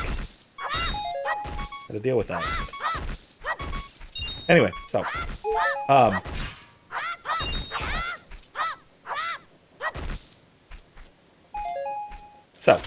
anyway, I was saying, instead of that sort of survey style, of course, the way I teach ethics is by taking the natural law tradition and just going all the way through the entire course and looking at the different elements of the natural law tradition and then applying it to various situations and scenarios. Therefore, taking ethics, I would argue, seriously by basically proposing the idea that there is truth to be found in ethics, right? That we can actually pursue a line of inquiry such that that line of inquiry might actually lead us to the truth.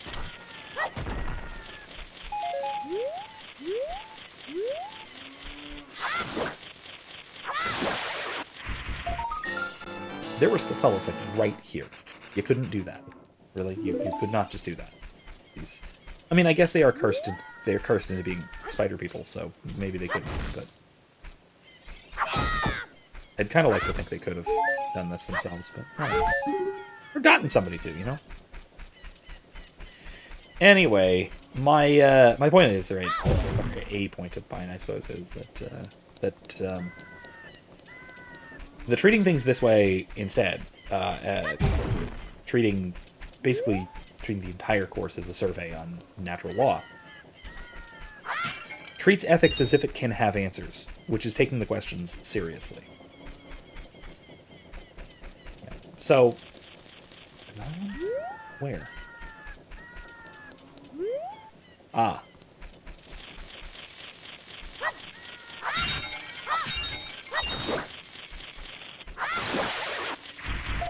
Another one. God, that's a lot of them already. How many is that? 7. Huh. Okay. I wonder how many I need to uncurse the first dude. I think it's 10. It might be 20. Wait, what? Not what I was trying to do. Death Mountain. I already have a rupee. I don't need more rupees. Anyway, so that idea aside, right? The idea that I try very hard to treat ethics seriously. Right? So the readings are basically what they have been. I have not really changed the ideas of the readings.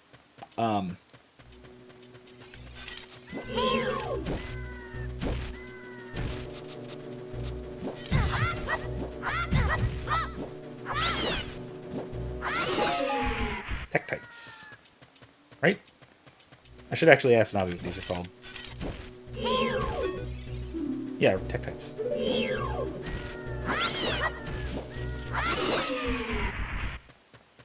I need to blow that up.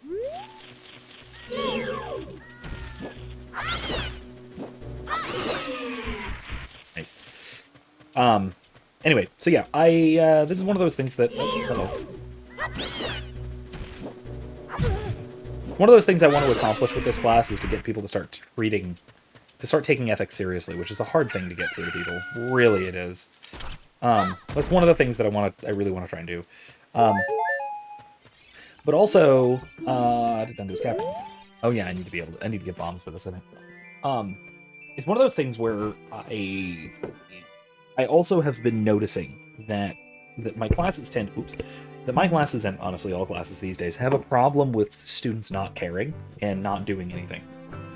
So to that end, I've kind of redesigned the class a bit, so it is so I have things that sort of one thing leads into the other in terms of assignments. And so let's switch this. And so, hi Kevin, how you doing? You've never played this? Oh my god. DM me. I will give it to you. Like, I will send you the files. I will literally send you the files. If I can't do that, I will at least I'll get them to you somehow. Like play this game. It's amazing. Currently revisiting Skyrim. Massively modded, so it looks way different. It always is. No one ever plays unmodded Skyrim. That's not even a game. Hey, you. Okay. Good morning. Hi there. I'd like to talk to you now. Here you are. I am one of the Gorons, the stone-eating people who live on Death Mountain. Look at that huge boulder over there. It blocks the entrance to the Dodungo's Cavern, which was once a very important place for us Gorons. But one day, many Dodungos suddenly appeared inside the cavern. It became a very dangerous place. Who would have thought Dodungos would appear in Dodungo's Cavern? Whoa! On top of that, a Gerudo in black armor used his magic to seal the entrance with that boulder. If you want to hear more Goron gossip, head up to our city. Goron City is just a little way up the trail. It won't take much longer to get there, even on foot. Alright then. I'm probably gonna have to switch shields in just a moment, because boulders. But anyway. So a couple of the changes that I'm doing in... a couple of major changes that I'm implementing in the class. They say that a beautiful fairy lives on top of Death Mountain. Okay.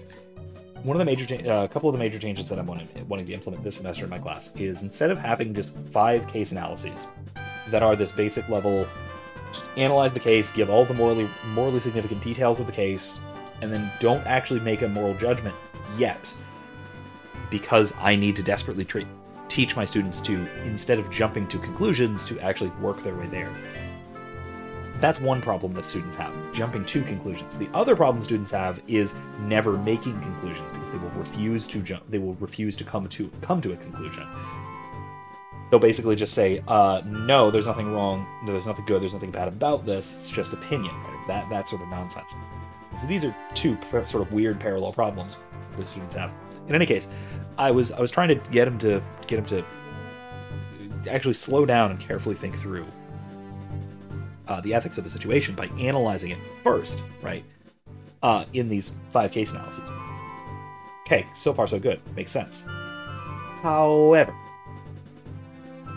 there are 5 of roughly the same assignment, which,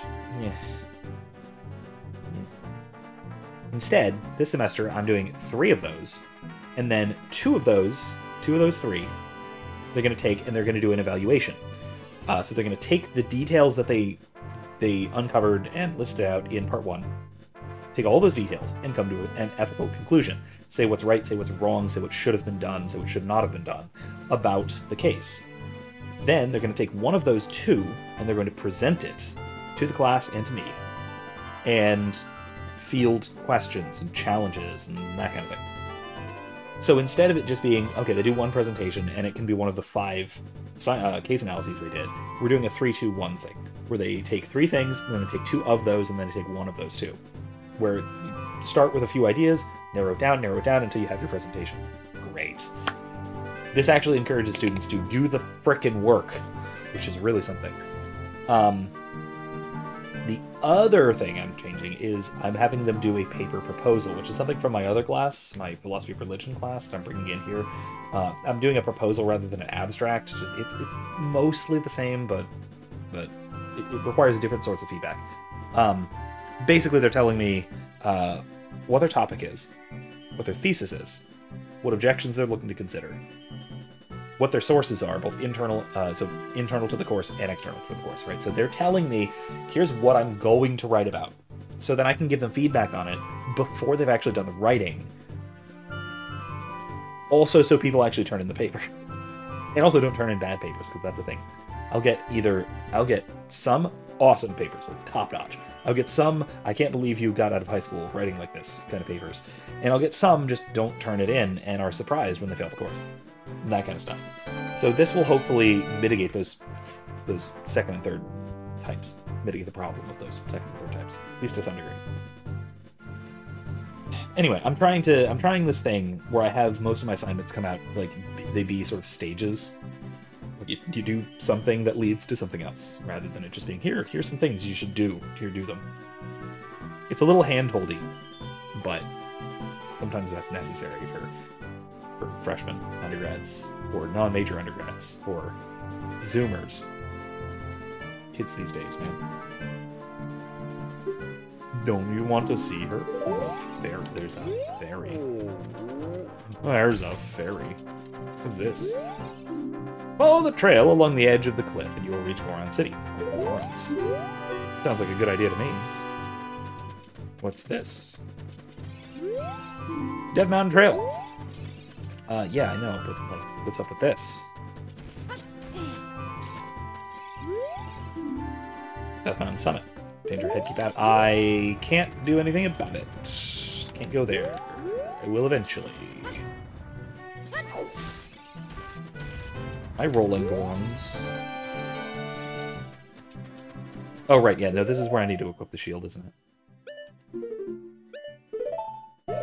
I kind of hate this thing, because you do this.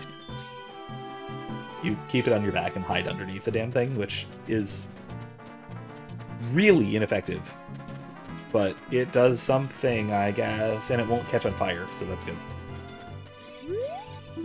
Land of the Gorons.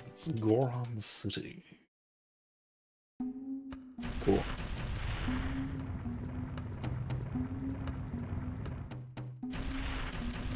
Chill music, man.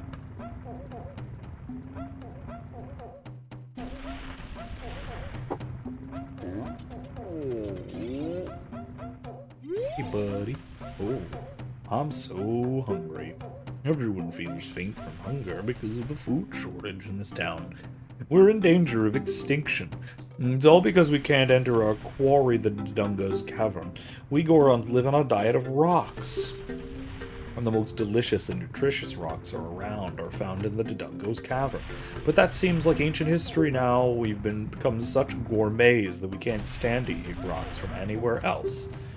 I want to eat the top sirloin rocks from the Dodongo's Cavern. You are such a loser, man.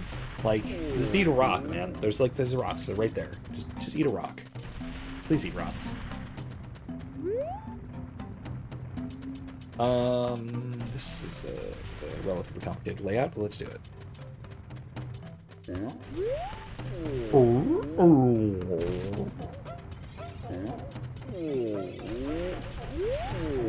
Looks like something we used to set in this stand. Oh, that was where the stone was. I bet. Hey, it's the danger. It's a little dangerous for a kid like you to come out here. You might fall down. If I'm not mistaken, you came out here to eat the red stone. Well, too bad it's not here. What? That's not why you're here? You're looking for a spiritual stone? You must mean that delicious-looking red stone that was once displayed here. I was so hungry that I thought it would be okay to just give it one tiny little lick, so I snuck out here, but it was already gone. I think Big Brother took it away. He always says that everyone is after that red stone. Big Brother has shut himself up in his room, saying, I will wait in here for the royal family's messenger. No, I want to get past you, but I can't, can I? Okay, fine, let me go this way. Oh, God. Oh, God. This was much easier to go the other way. Oh, unpleasant. I'm not afraid of heights, but I guess I don't... I don't know. Maybe I don't like heights. Oh, hey, look. No. Long shot, I think. yeah, let's go over there.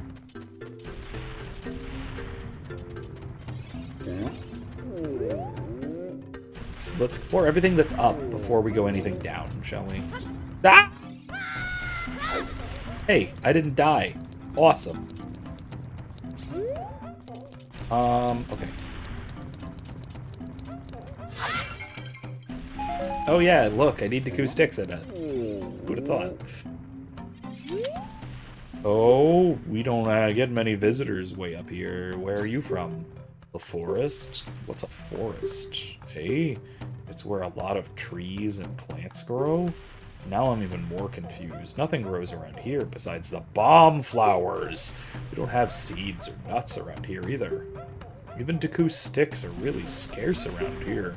I know a trick to conserve sticks. If you light a stick on fire, it'll burn to ashes. Press A to put it away before it completely burns. I know. By the way, I hit a stick somewhere. I'm a silly Billy.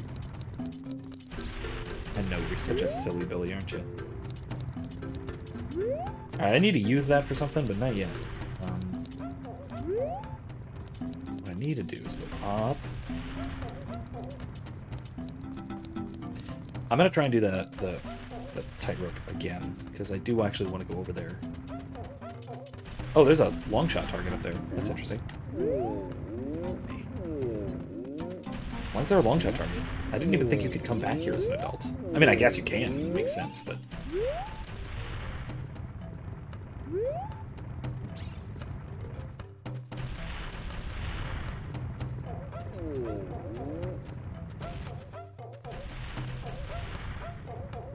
Let's go that way. Oh, God.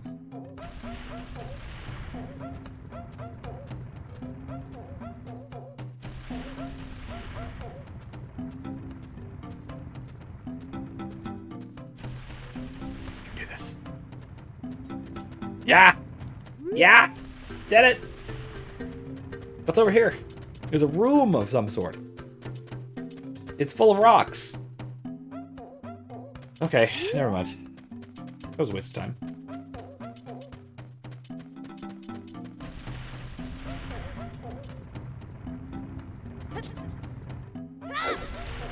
Oh geez, I don't want to get hit by the big run.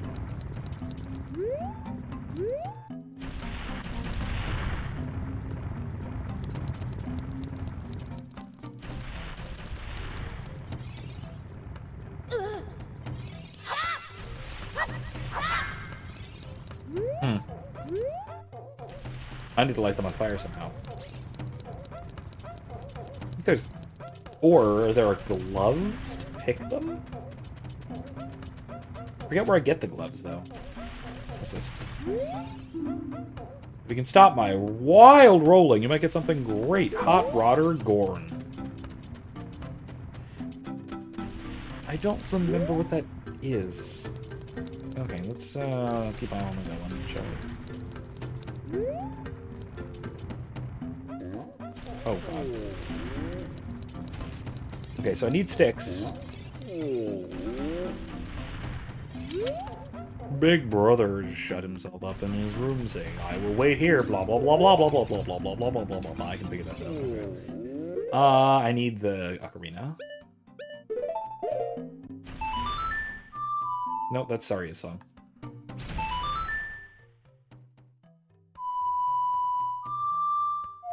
Oops. Oops. It's... Oh, that's it. Okay, now I got it. That's...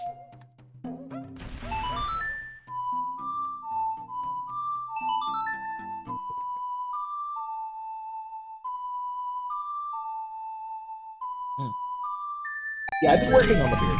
I have been working pretty hard on the beard. Been a while. Been a while since I've actually shaved. Been over a year. I think last... It wasn't even last summer. It was 2 summers ago, I think, was the last time I shaved.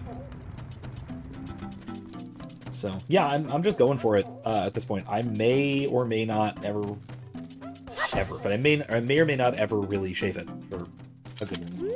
Probably gonna hang on to it for some time. What the heck? Who are you? When I heard the song of the royal family, I expected their messenger had arrived, but you're just a little kid. Is Darunia, the big boss of the Gorons, really lost so much status to be treated like this by his sworn brother, the king? Now I'm really angry. Get out of my face, now! Are you asking why I'm in such a bad mood right now? Ancient creatures have infested Dodongo's cavern. We've had a poor harvest of our special crop, balm flowers. Starvation and hunger because of the rock shortage. But this is a Goron problem. We don't need any help from strangers. What if I... Oops. Wrong way. What if I light something on fire?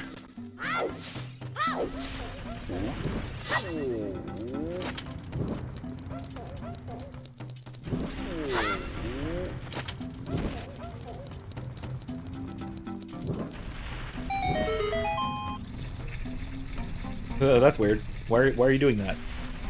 Why are we spinning? I don't know if I like this.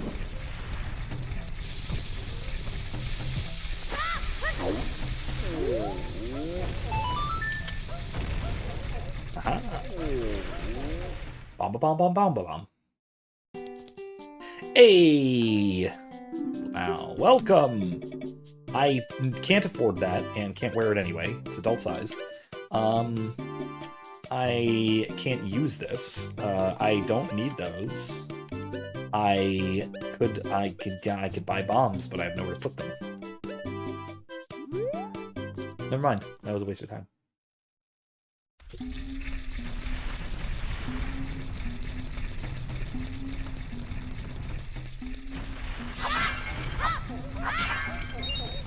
New stick.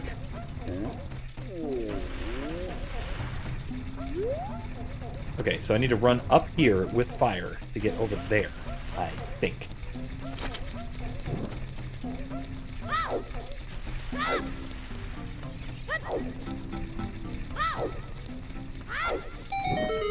Okay. What did that do? Doesn't seem to have done too much.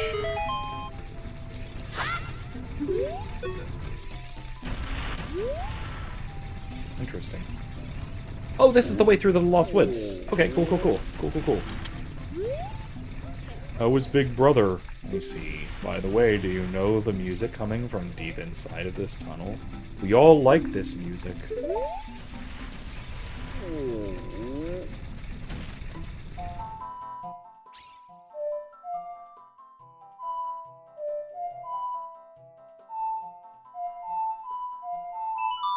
If I ask Saria what the hell's going on, maybe she'll know.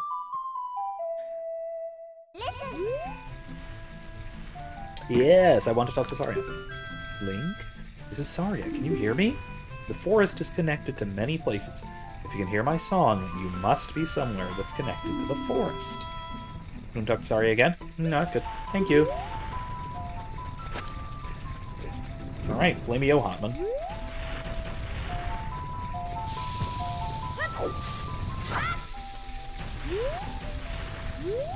Boom, boom, boom, boom.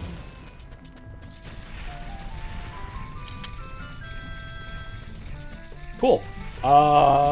Neat. I'm just gonna leave that. That's nice. We're all good. I don't need to play with that anymore.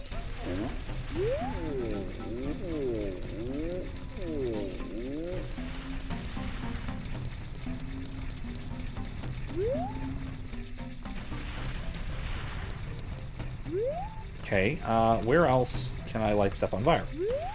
I don't think I can light those, can I?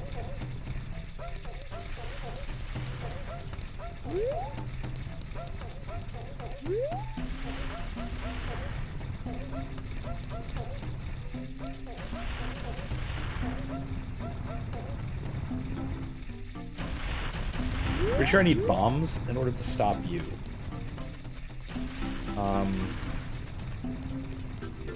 Or at least bomb flowers. Are there fires? Are there any torches up here I need to light? No.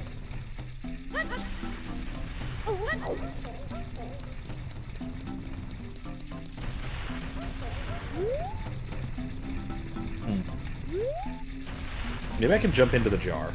I'm gonna try and jump into the jar. Let's see if this works. Nope. Alright, Darunia, how about I talk to you again, maybe? This is a Goron problem. We don't need help from strangers. I mean, fine, but like... Come on, dude, please. I don't actually need that. What am I doing? Okay.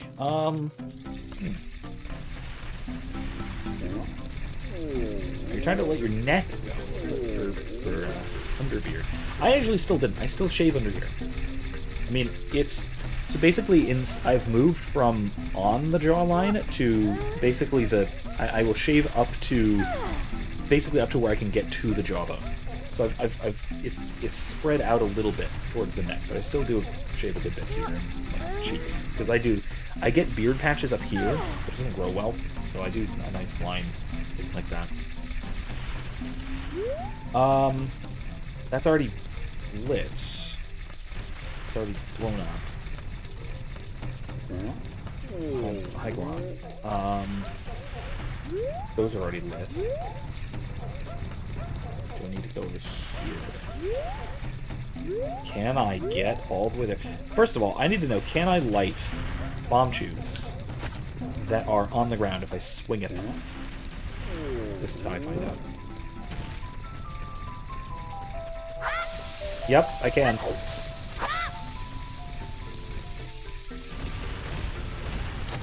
Let's try this.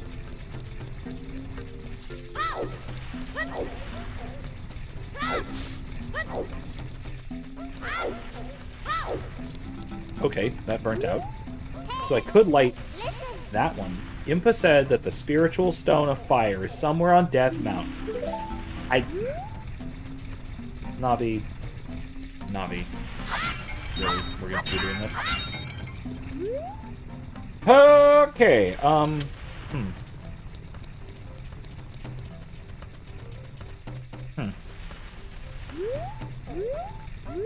I'd like to blow those up. Don't know how. I can light that bomb flower. Can I throw it at the big Goron? The rolling Goron? I know you do. Shut up.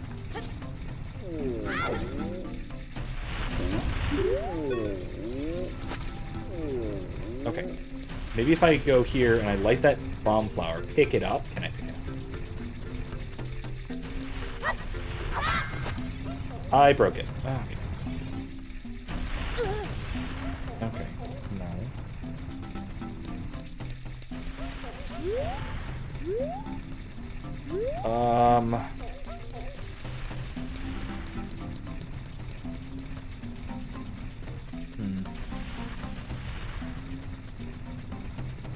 Who's this? Okay, yeah, he wants me to stop his wild rolling! No, thank you. Good idea, but no. This only leads to the weird lava cavern. Hookshot targets, which doesn't help me at all. And then up. Okay. And that's the way out.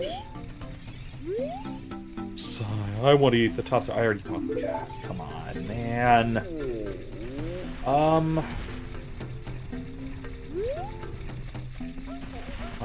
If I just jump in there from up here.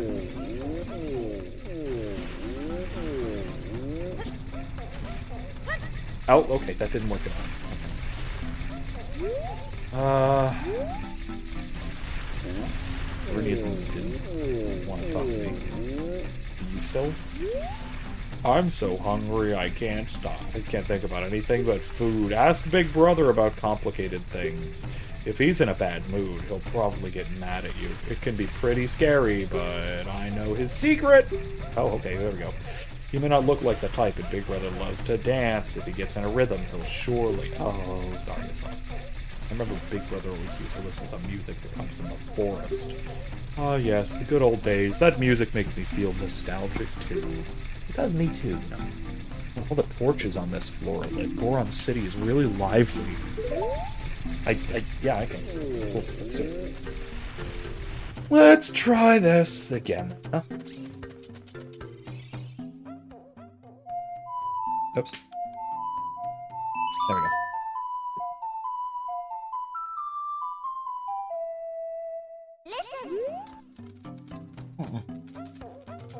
No, I'm trying to entertain Darunia. No, I want to entertain Darunia. There we go. There we go. It bugs me that the notes are not actually on... Are they on lines?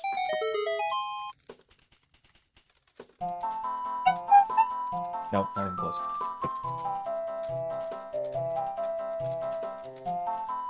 Not even close. He's so happy. Oh! Oh! Oh! Come on!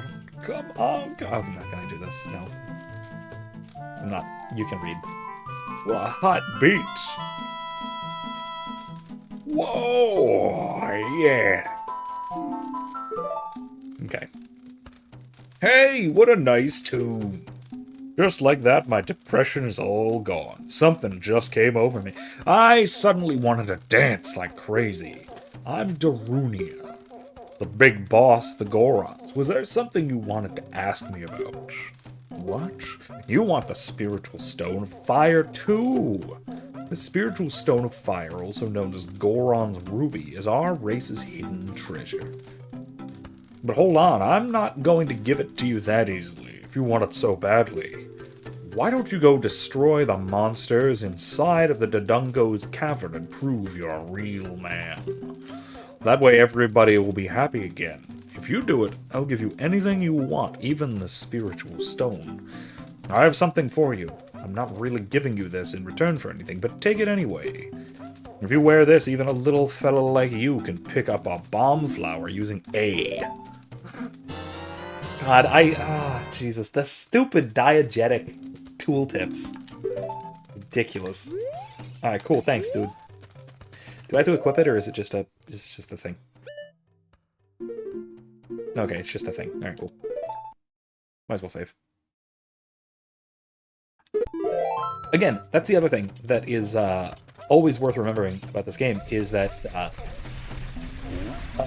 saving doesn't matter nearly as much as in modern games, where modern games, a save, like a save point, is a lifesaver, right? In this game, if you die, you don't go back to a recent save, you just go back to the beginning of the area. This is back in the good old days when death was an expectation for gameplay. It's a gameplay mechanic in some cases even. Okay, so I gotta pick a bomb flower.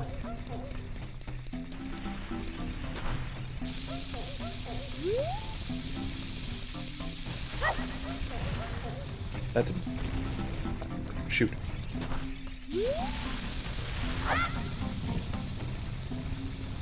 Oh, oh jeez. Oh jeez.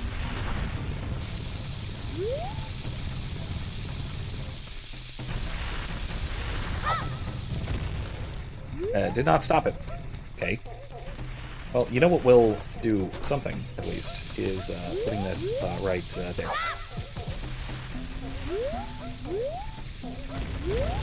Yay! Oh, come on! There's another... Let's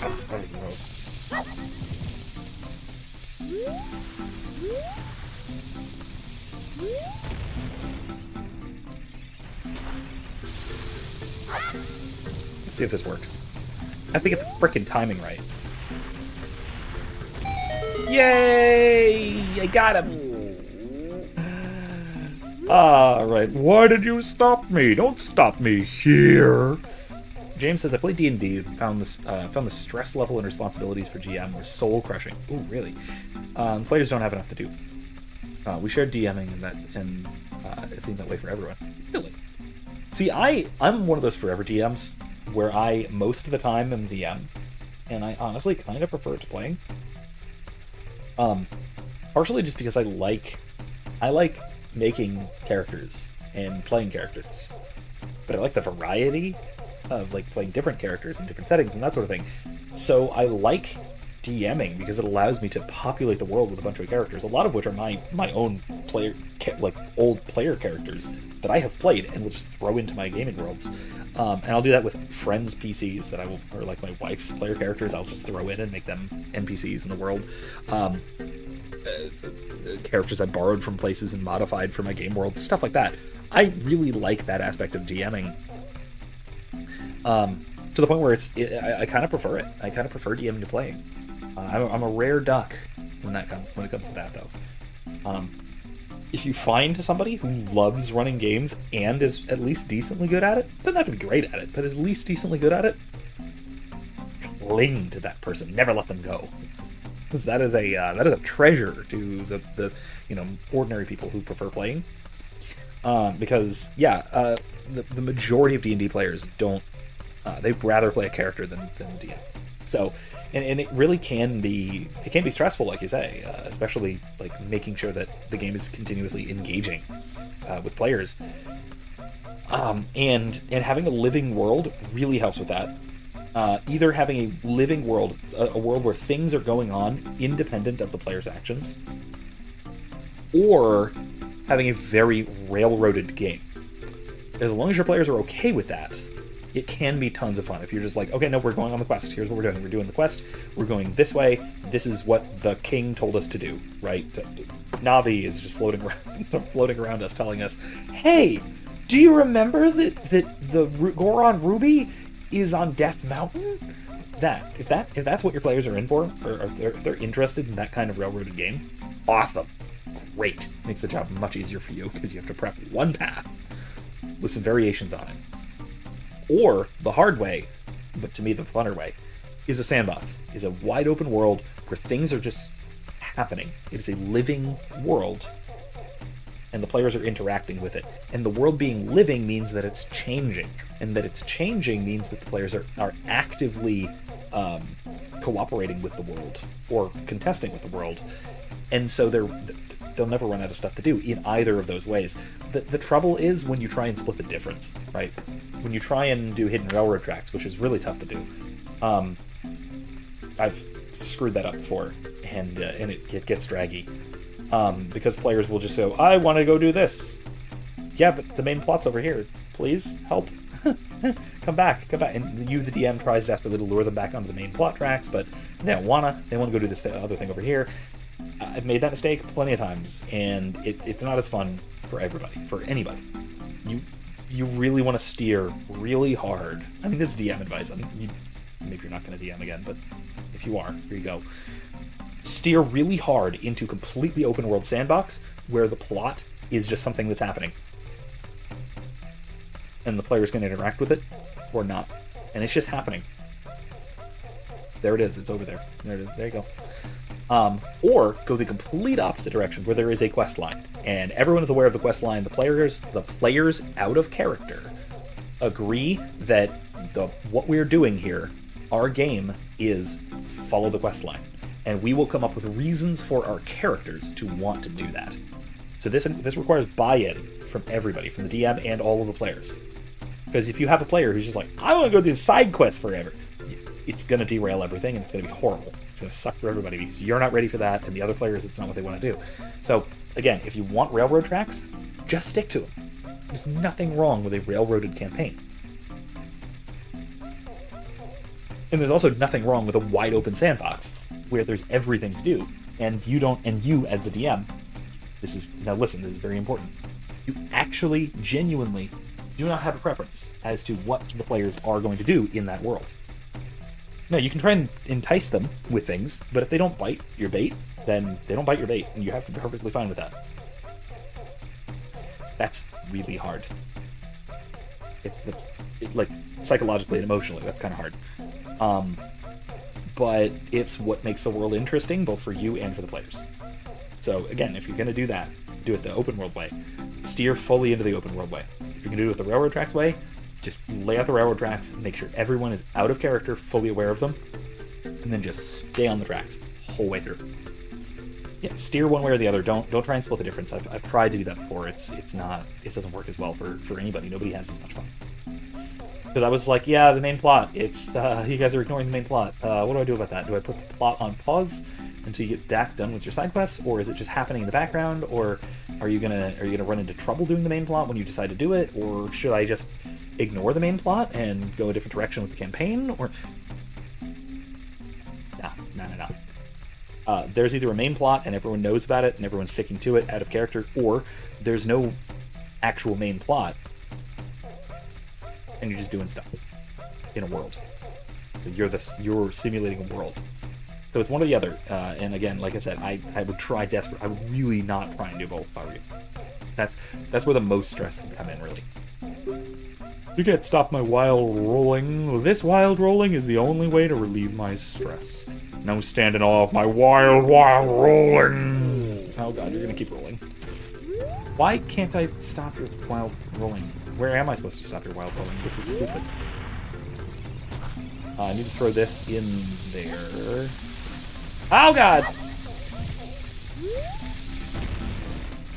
Somehow I need to throw this in there. Oh, I know. I have to go onto the little plank. I have to walk the plank to do it. Anyway, so yeah, that's some of my little, again, my not terribly professional, but still relatively experienced DM advice. Like I've DM'd plenty. Ah, I see. I need to time this better.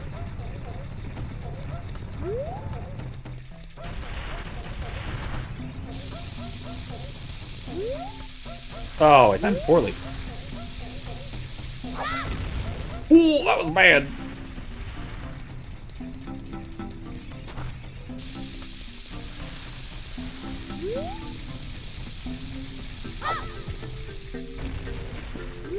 Okay, fine. You know what? This is done. I'm gonna do this. Not gonna accomplish anything trying to do this, am I? Let's just go in here and see what this is. Oh, there's another one. Great. Okay.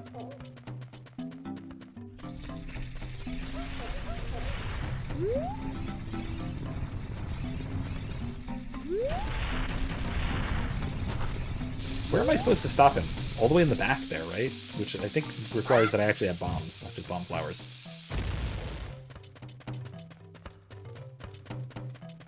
There's more.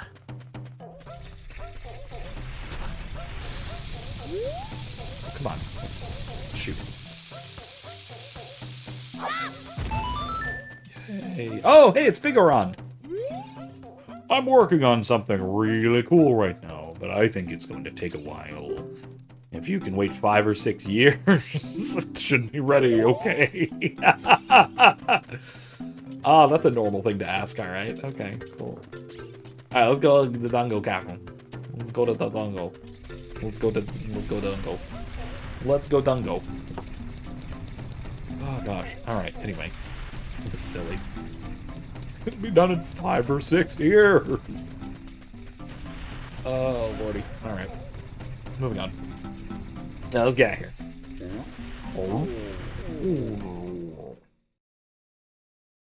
Oh my gosh. I'm gonna go ahead and get into Dodungo's Cavern tonight. That is my goal. If I can get into Dodungo's Cavern, that means that it'll save, basically, for me. Which is nice. What's this? Bomb flower, do not uproot. Why not? I want to. I want to. I'm standing here to shade the bomb flowers from the sun. Do you have a question for me? No. I don't, actually. Plants growing over there are bomb flowers. I don't want to know! I need to uproot you real quick. Hold on. Go with me. Is this gonna work? Am I gonna make it? I'm not gonna make it now! No, I'm not gonna make it. I need actual bombs. There's a hole inside that circle of stones, which is why. I need actual bombs for this.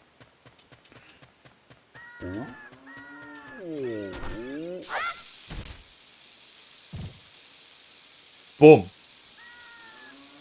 Do it. Yeah! Nice. Can I jump down? No, I have to go down anyway. I have to go down the peasant pipe.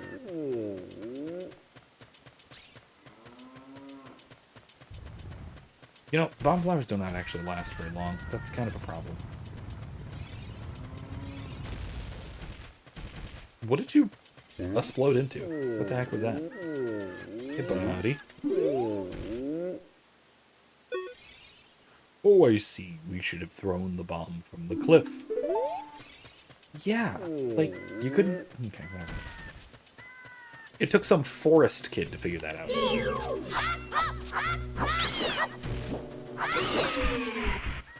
Why did it take some kid from the forest to figure this out? Daytime. Oh, now we can enter the cavern. You're so smart. Thanks.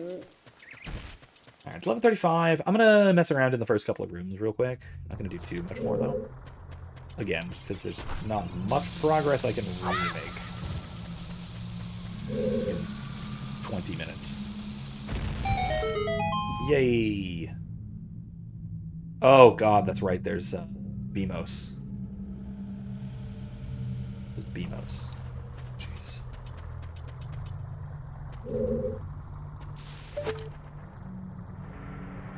You. Okay.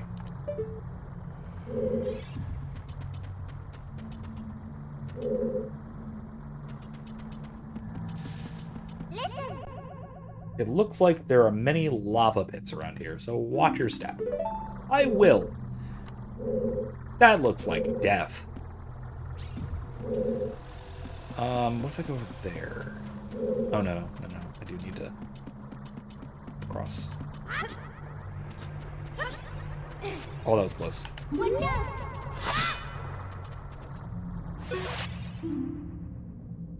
Doesn't like smoke to get its eye? Oh, I need bombs, don't I? Okay, I need actual... Again, I need actual bombs, not just bomb flowers. Alright, fine. I was worried that this was going to sink into the lava and I was going to die!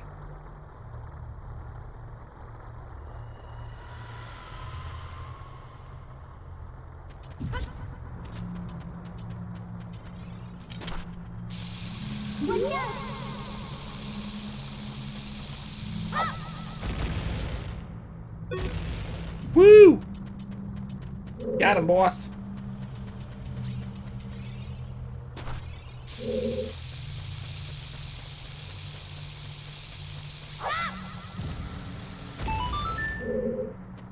No, not yet. That's right, I don't have the map.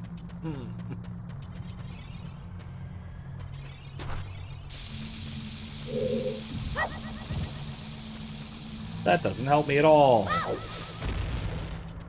Need to either be able to throw it further or something? I don't know. Oh, maybe I come back through that way. I bet that's it.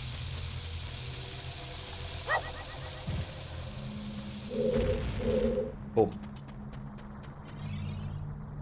That...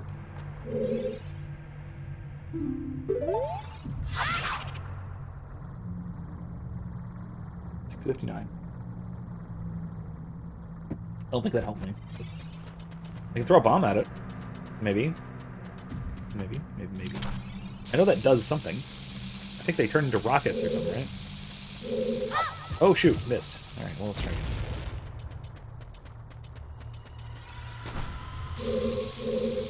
Also, I will say, the blast radius for bombs is really unclear. Darn. Missed it. Okay, try again.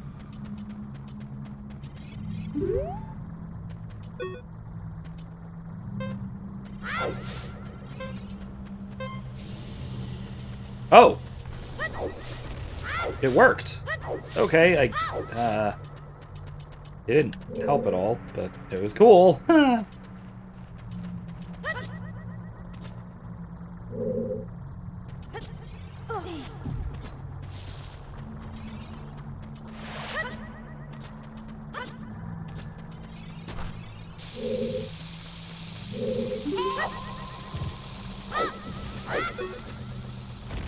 Wow!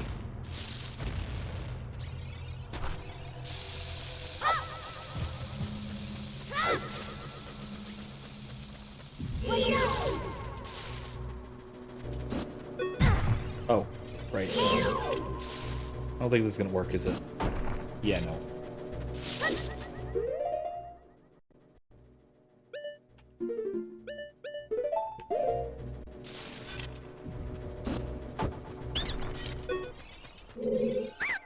I give up. If you let me go, I will sell you a Deku shield. It's 50 rupees. No. Yikes, I'm going home then. I don't need that. Wait. I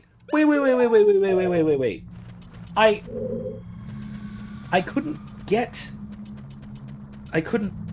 beat him without a Deku shield. But he is there to sell me a Deku shield. What kind of bullshit is this? That's silly. That's just silly. Alright, now what? Now I'm just lost and confused, I think. Maybe I have to blow up this Beamos too.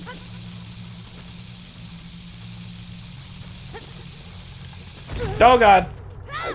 Oh, this is real bad. Oh, the lava doesn't kill you. Okay.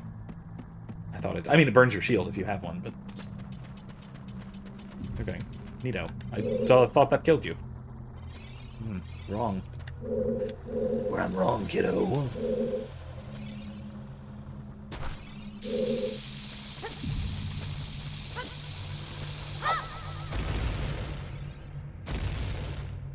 Is it gonna do? No, it's not. It's just gonna not do that.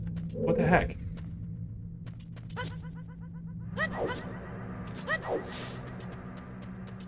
Okay, now what? I think I've done everything.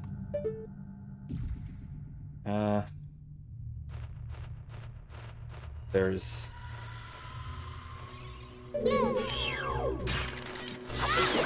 keys. Fire keys. Oh, that's why. Oh, there. I opened a door. That's right. I'm just dumb. I'm just big, silly, stupid. Silly old me.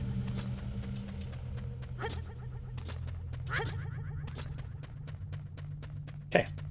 Let's go through it. Yeah, I got 20 minutes. Or, I mean, 15 minutes-ish.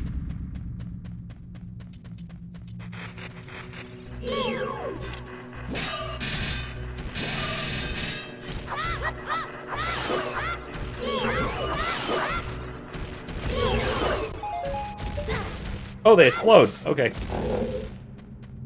Now I know that.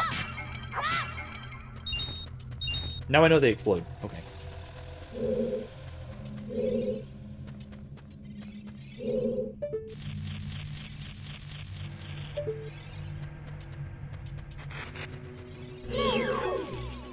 Baby Dodungo, leaping attack. Okay.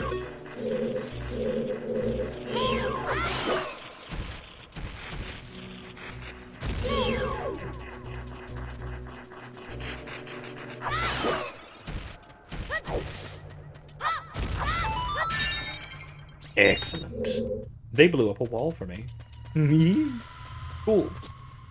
Stalfos? Oh god, it's a Stalfos. A pair of Stalfos. I need bombs to kill them, and I'm not going to activate them. No heckin' way. No, thank you. No, thank you.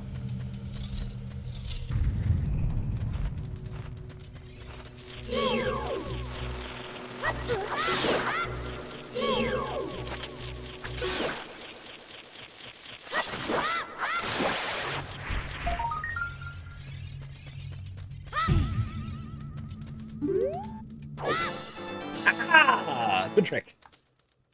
Got it. Alright, now what? There's nothing here. Just a gold skull. Okay, that's it. I mean, it is a little secret room, so I guess that's fine.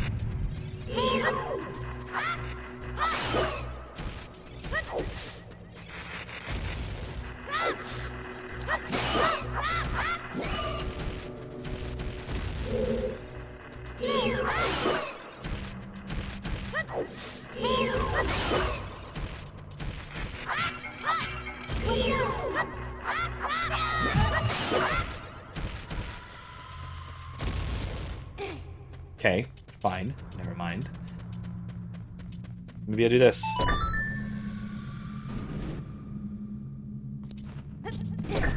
Oh, okay. Maybe I push one of these, huh? Is that what I do?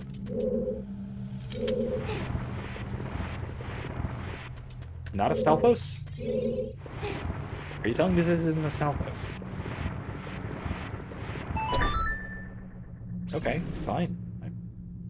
Silly me, once again. Oh, this is great.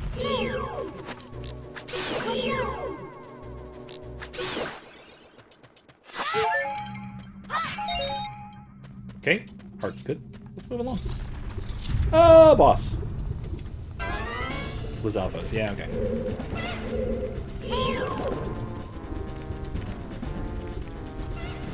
Oh, it's two of them, right? Okay, yeah.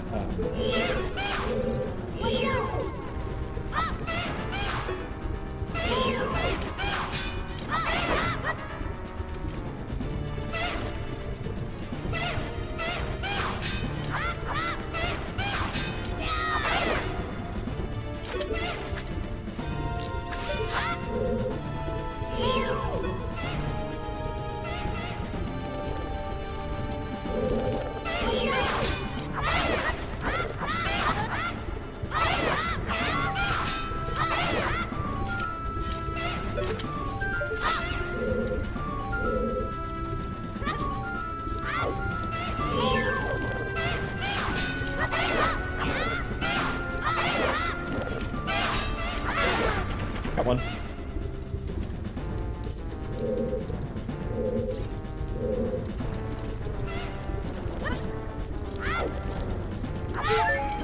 Good enough for now. Here we come.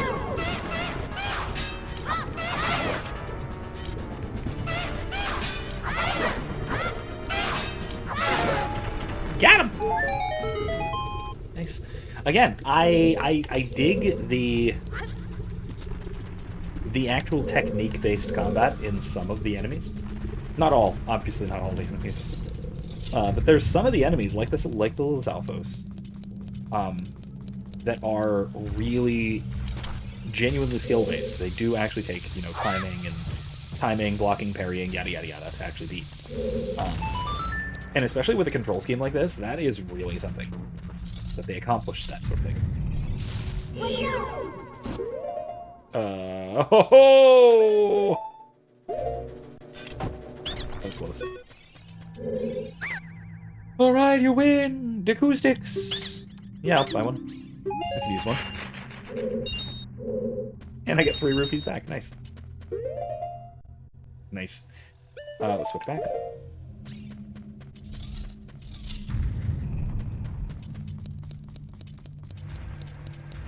Oh, it's a proper Dodungo.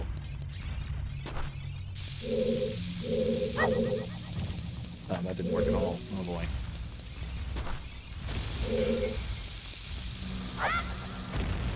That didn't help me at all. Okay. L targeting techniques. Yeah? Okay. Fine. I gotta...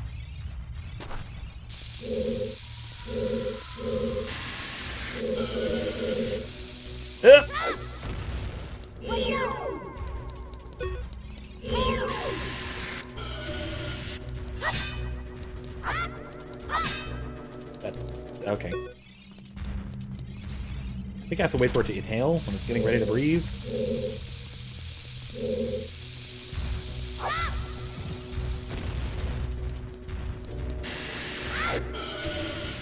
I hate these bastards. They're actually somewhat difficult.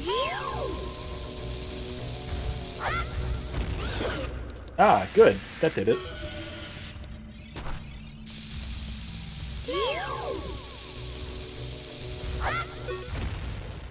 That didn't do it. Okay.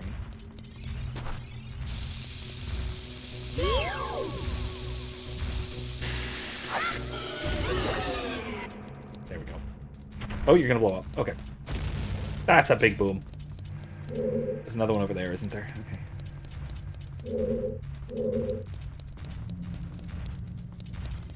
And here, there is no bomb flowers. I have to lure it over. Hey, buddy. Come here. Hey, come here. Hey, come here. You're fine. I will once again do this the dumbass way.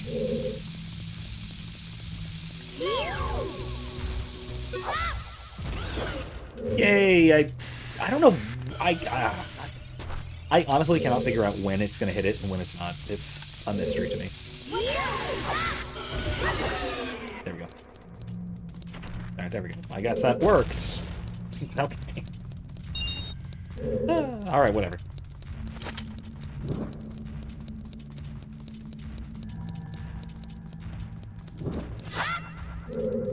Okay. Lit a thing. Where's the next one I have to light? Right there. I wonder if I could lure them into lighting it for me with their fire breaths.